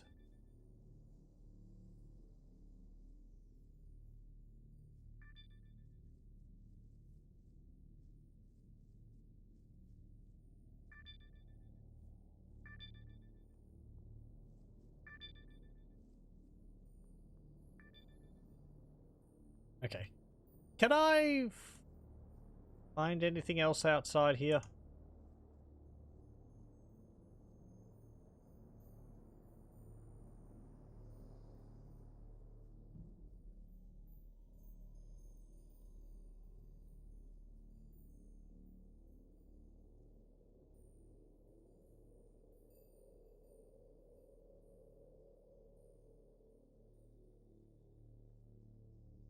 That is a big castle.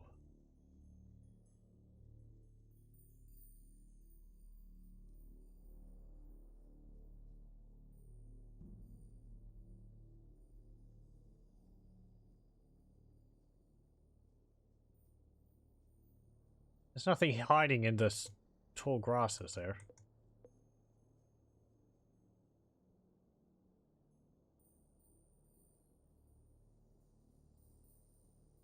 I guess these are more burial mounds.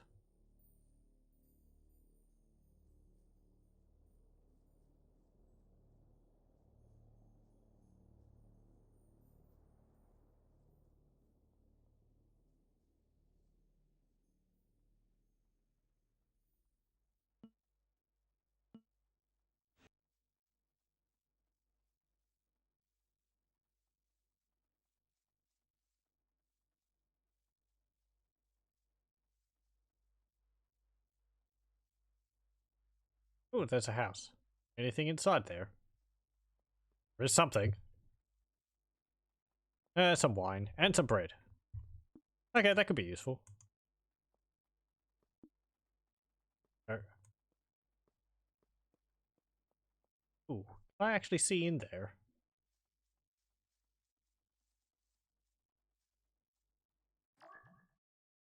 Can.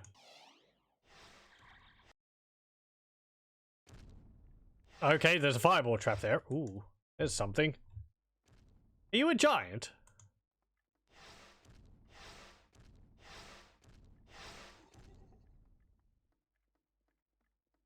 Hmm.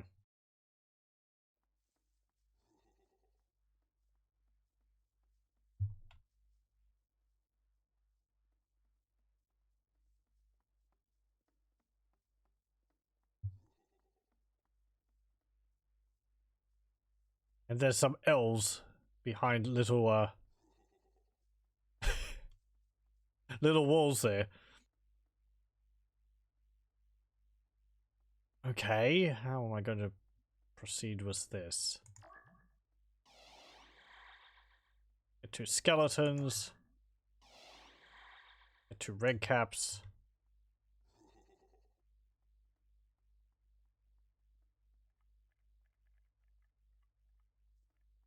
Can you open the gate? You can open the door. Okay. We know that there's a trap up there.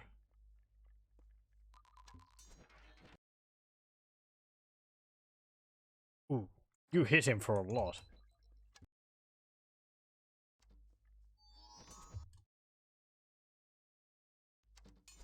You're quite tough.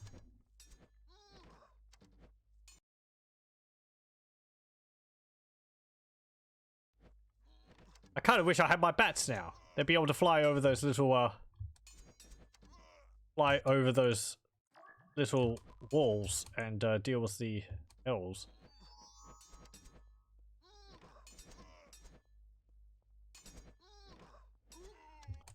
Okay. Red caps in. And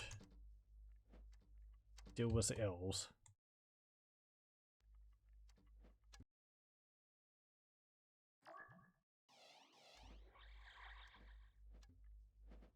And 2 more.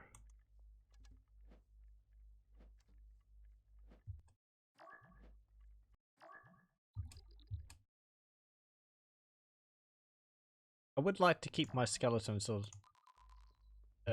alive.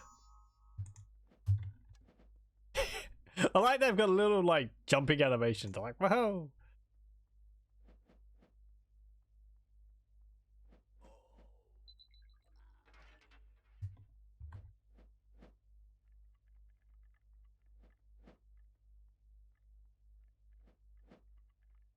That elf isn't attacking us anymore. There we go. Okay. We're in. I'm gonna save. Traps. Right. So we know there's a trap there. What about down here?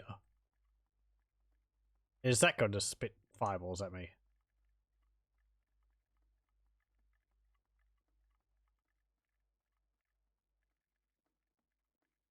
No, there is some chests down here though.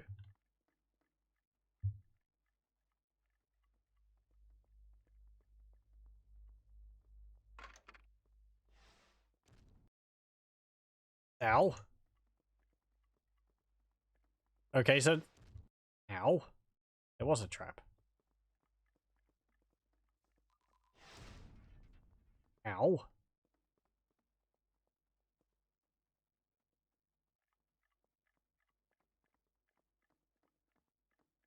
That wasn't too bad.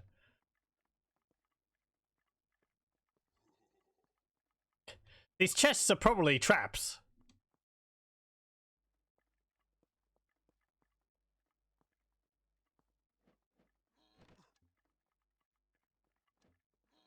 Call me crazy.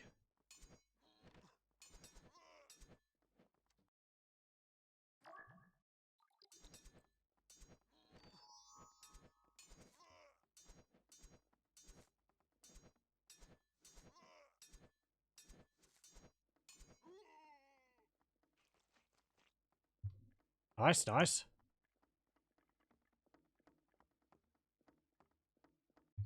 Yeah, let me have a look at that. Traps 2. I'm making a lot of saves. I haven't had any crashes so far. Aside from those ones last time, but I fixed that and it seems to be working perfectly fine after that. There's a stake in there. And in this one, I think, yeah, that was a mana sprite or whatever.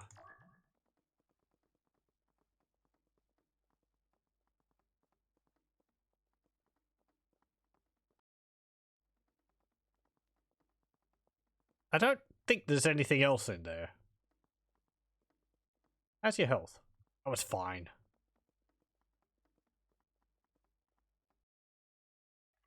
Okay, it's a basilisk. Bleh.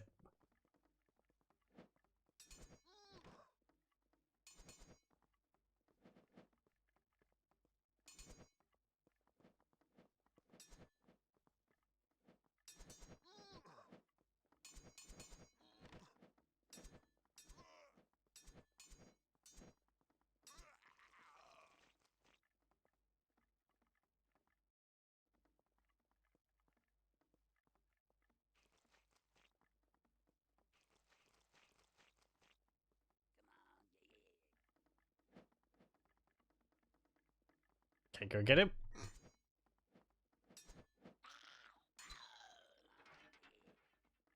Get the basilisk.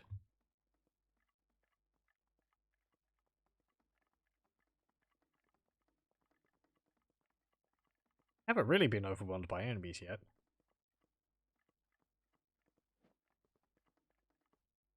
Oh, hello. Make haste, Cornelius. Your uncle Lucan lies within this dungeon. I'm getting there, I'm getting there. Oh. I have located a place of power, Cornelius. It will be easy to defend. Well, thank you.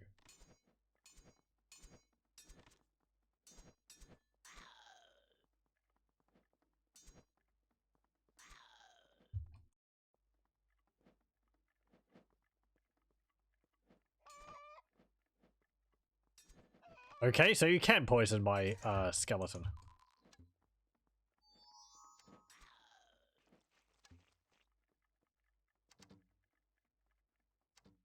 Sorry? Oh. Oh, hang on. Oh, hey! I was like, is this an arrow trap? No, it's an elf firing from up above.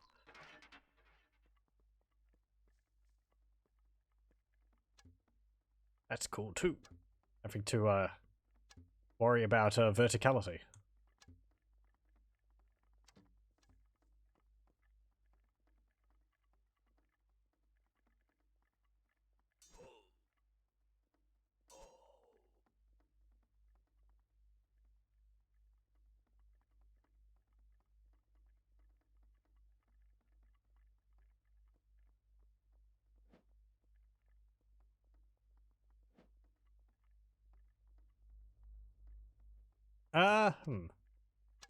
Let's go back down. I want to get that place of power first, otherwise I'm just going to be using up all these mana sprites and I would prefer to use them in a situation where I really needed to, rather than just to refill my mana because I haven't gotten the point yet.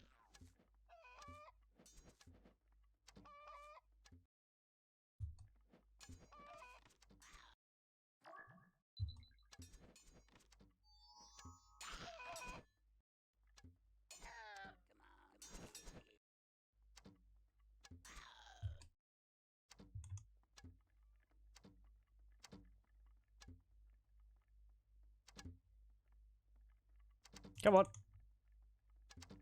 Get down there.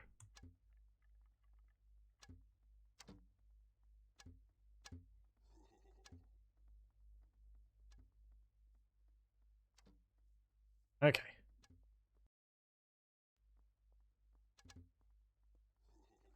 You heal yourself. Oh, you don't actually heal yourself all the way. Okay.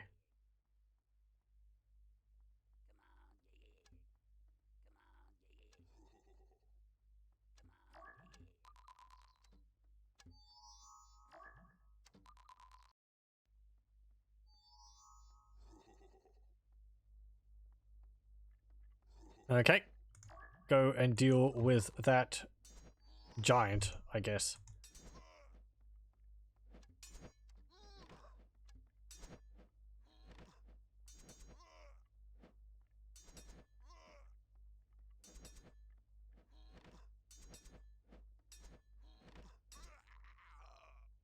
Nice.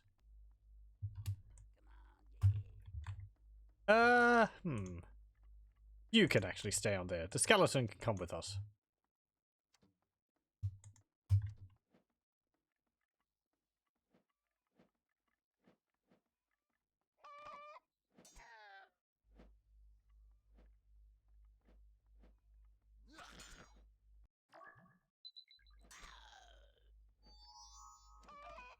That poison does drain their health quickly. You're being a dummy! You worry about verticality in your day-to-day life. Yeah. I hope you don't have to survive.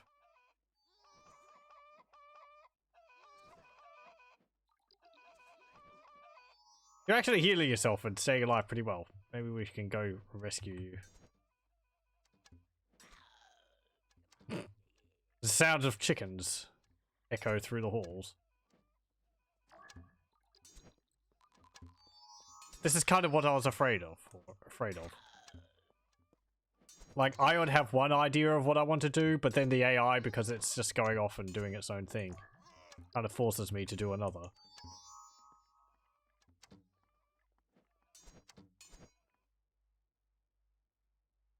Cornelius, help! I am wounded. Yeah.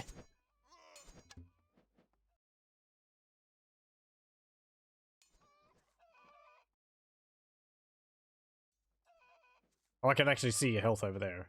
Oh, you're going to die. Can't get over to you fast enough. Guess we get to see what happens. Oh, it's actually running away. Credit to the AI. They are actually, disengaging. Can I go through the center area and meet up with him? Go over this way. What's he doing, actually?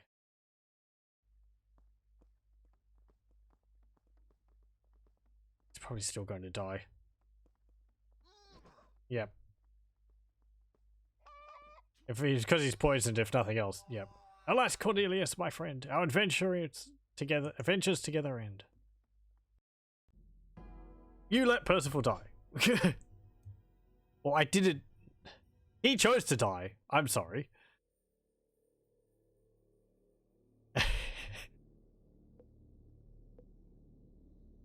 Okay, let's load that again. I just have to keep an eye on him. He probably tried to go around the long way because all my creatures were blocking the corridor.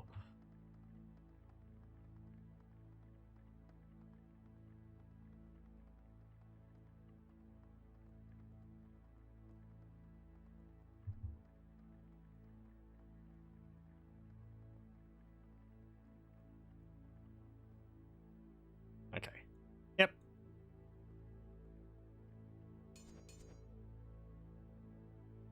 Again, though, if only I could, like, control him myself. I understand it's neat that the AI is able to, like, make their own decisions and do stuff on their own, but, if I have to... You know, I don't want to have to babysit the AI.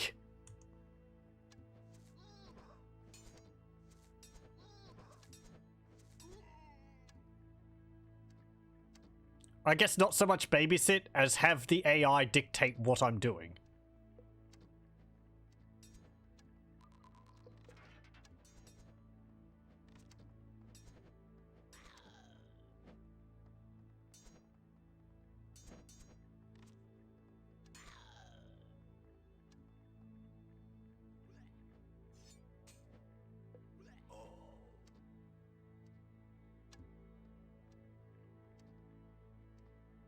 I gotta follow you.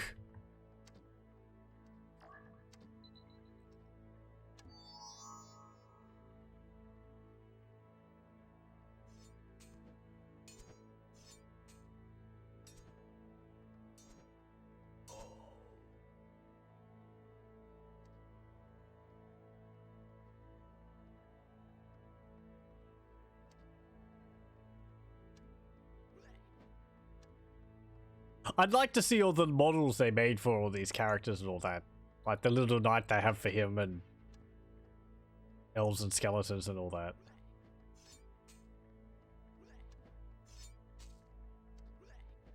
I wonder if they would still be somewhere.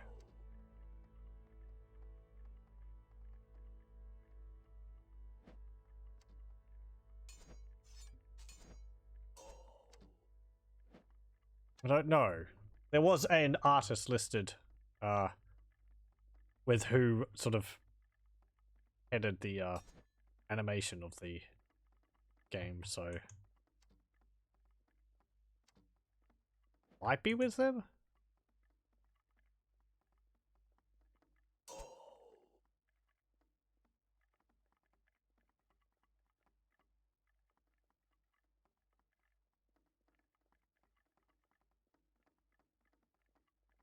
Red Caps, you are so slow.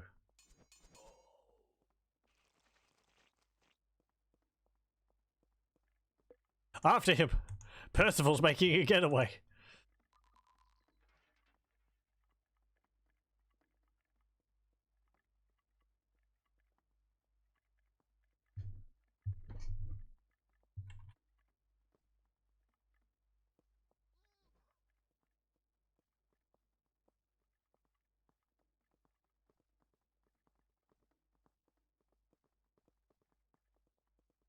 Lad.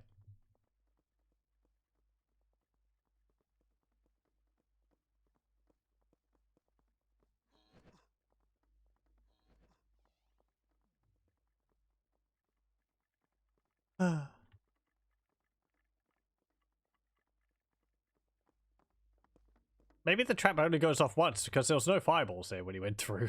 I thought it would trigger every time I go through that area. Oh, you're actually trying to go outside.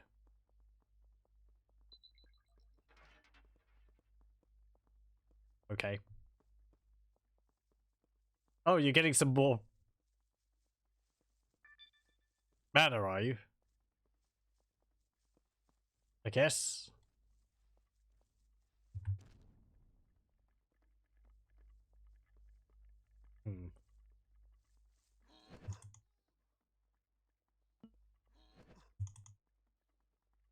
Oh, I want you to go here.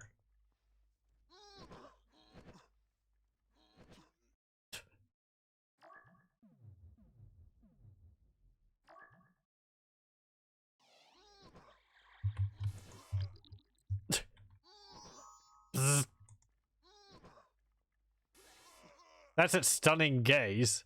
Something apparently they can do when they're out of melee. I think it lasts until they attacked.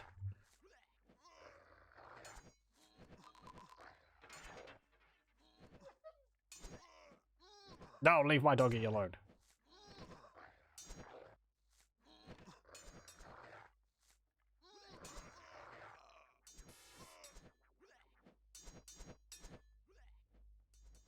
That was something. Okay, are you quite done? We go back inside now. I'd like if there was a way to bring up a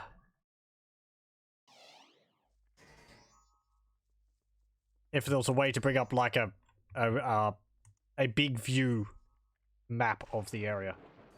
Uh-oh. Time to go inside.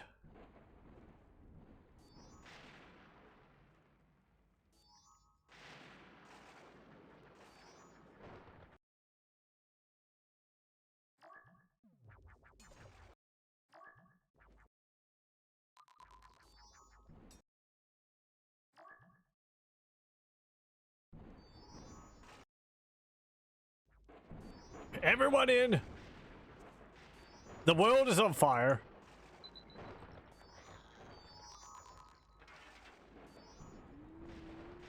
Uh-oh. No! My hellhound's died. Dead. And it blew up.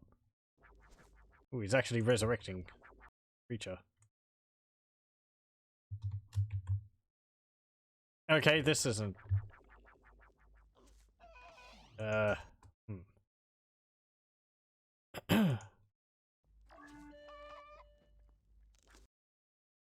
Maybe I can convert some creatures to my side.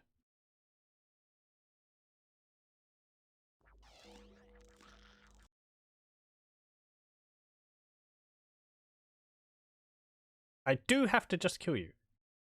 Actually, a gap over there now. Pity I just lost all my creatures. They would have been useful.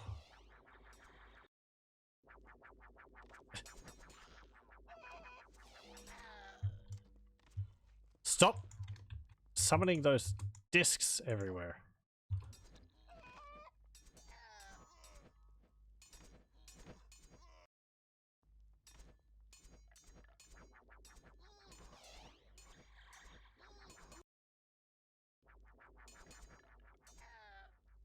Good.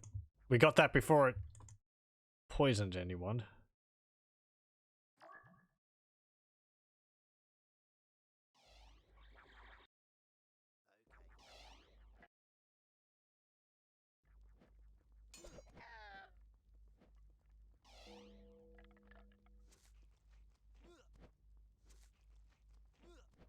I need that point of power, but ow.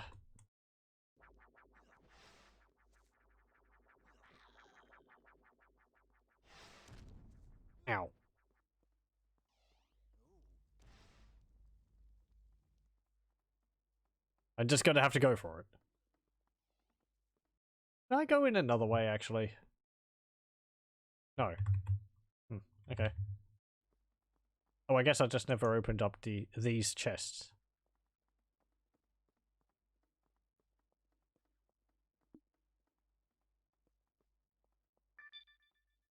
Okay. Let's see. Is there anything else? Nope.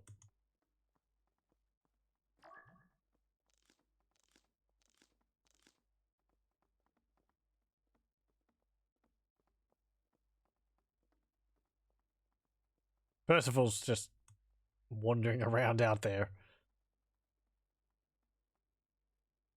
Fine. At least he's out of danger. Let's go get this. I have 2 of these.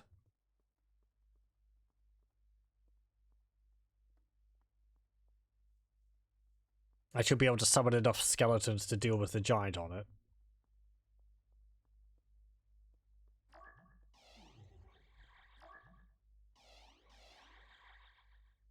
Like 3 should be enough.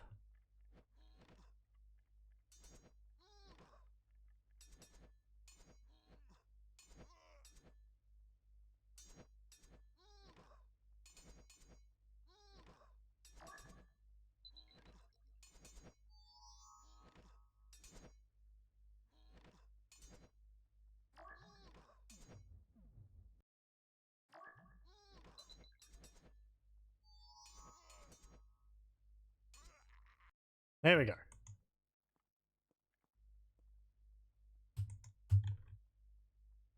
Okay, I have mana. Not much, but it's a bit.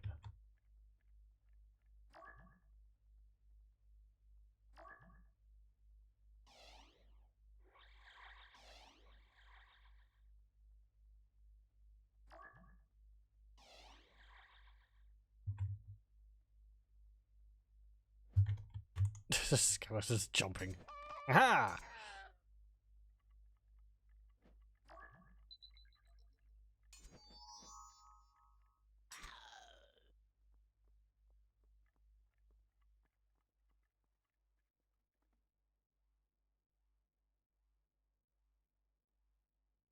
You're wounded. Again? But you're not being attacked, are you?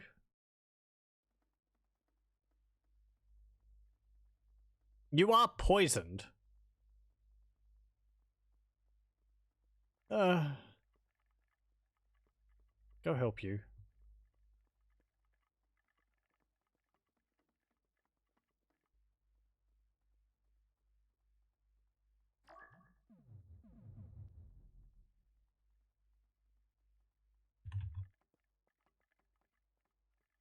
Hopefully I'll get there in time. Cornelius, do everything. Ugh.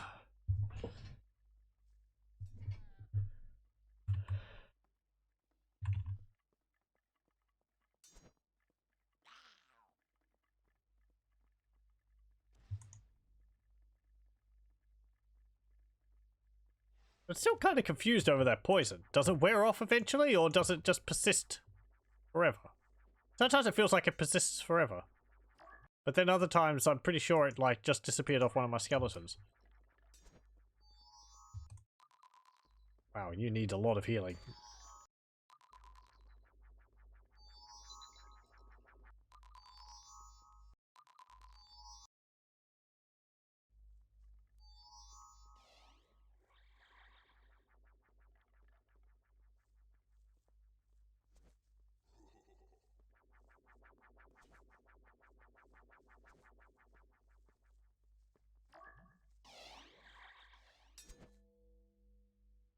Release the hellhounds!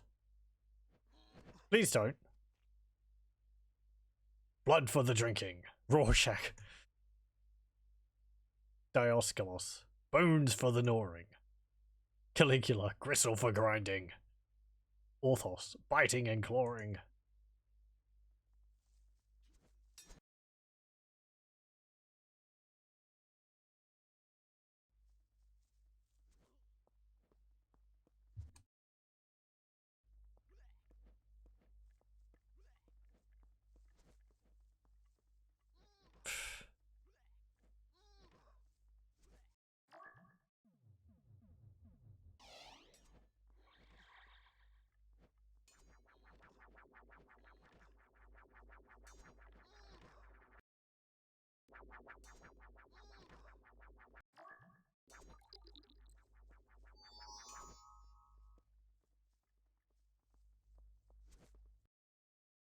We were whittling him down.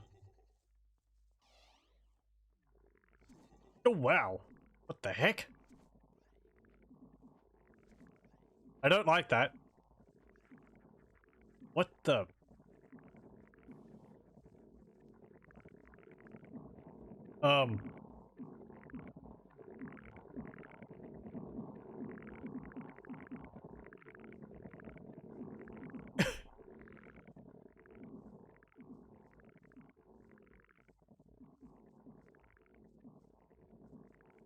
Okay.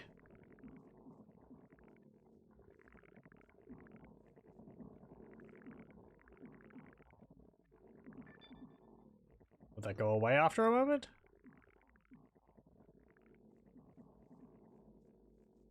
There we go.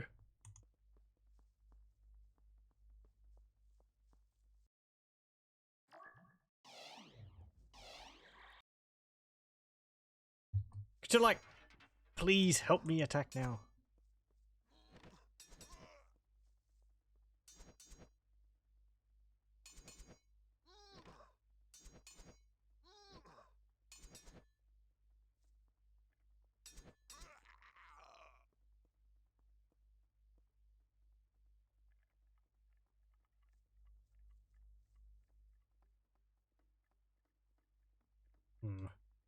There is 2 more points of power in the middle there.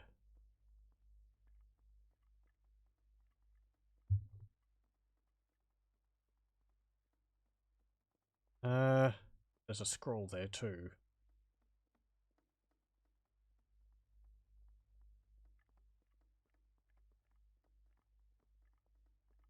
Really just have to get a good, like, bunch of monsters on my side. Let's see.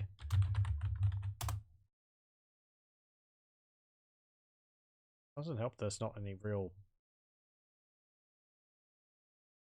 The entrances and exits to this area are all the way at the back there. Okay, don't die.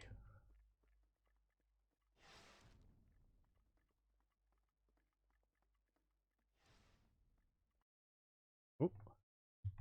There's one of the hellhounds.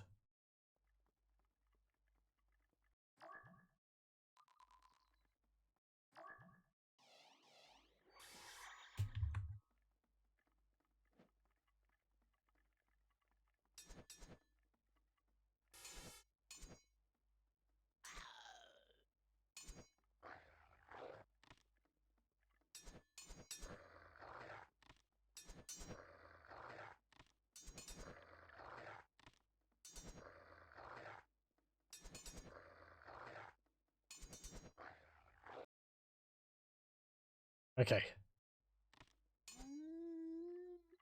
He's gonna blow!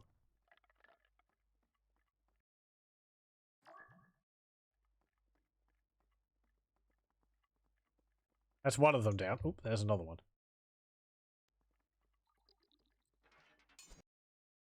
First of all, I'd prefer if you didn't attack them, but I think you have enough hit points, so not too concerned.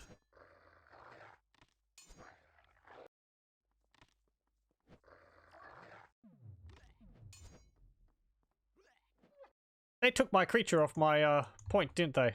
I'm out of mana. That's a problem.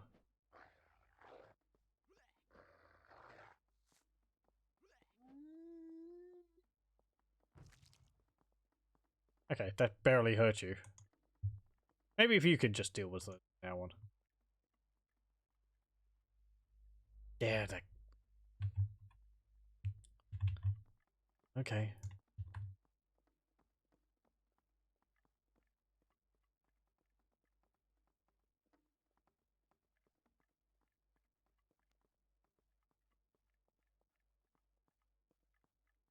Hold up, he actually is following us this time, it seems, so... He's a good fighter when he decides he wants to fight.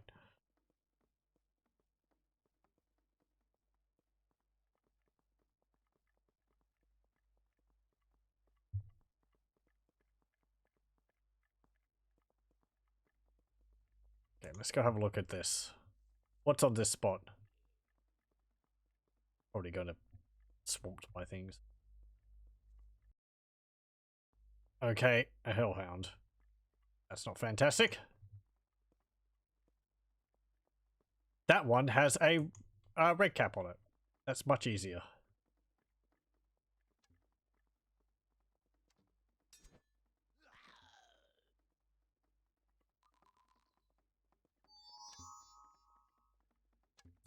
Let's go in here.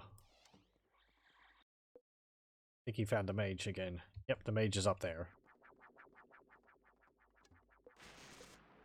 Okay. Ooh. Sorry, what was that?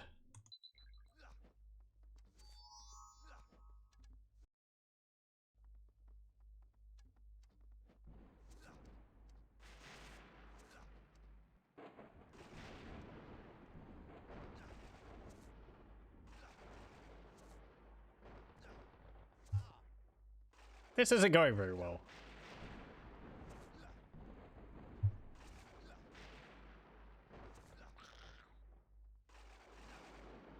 I might have to actually try this level again next time. I'm glad that it's being a challenge. These last bunch of levels, I did die a few times, but it was the traps and they weren't actually particularly difficult, but... Poof. Okay. Yeah. Okay. I think I'm going to call it there for tonight. Just as you're going to take your dog for a walk. I hope you have an enjoyable walk. And a good rest afterwards. And yeah, I think I'm going to call it there myself for tonight. Let's see.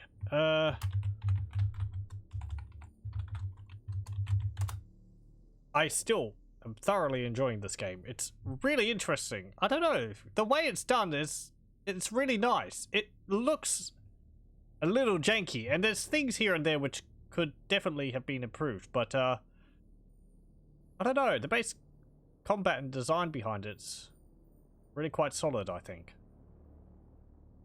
If these sound effects were a bit nicer as well. They're very sort of generic. There's not much oomph to them. But yeah, very interesting concept.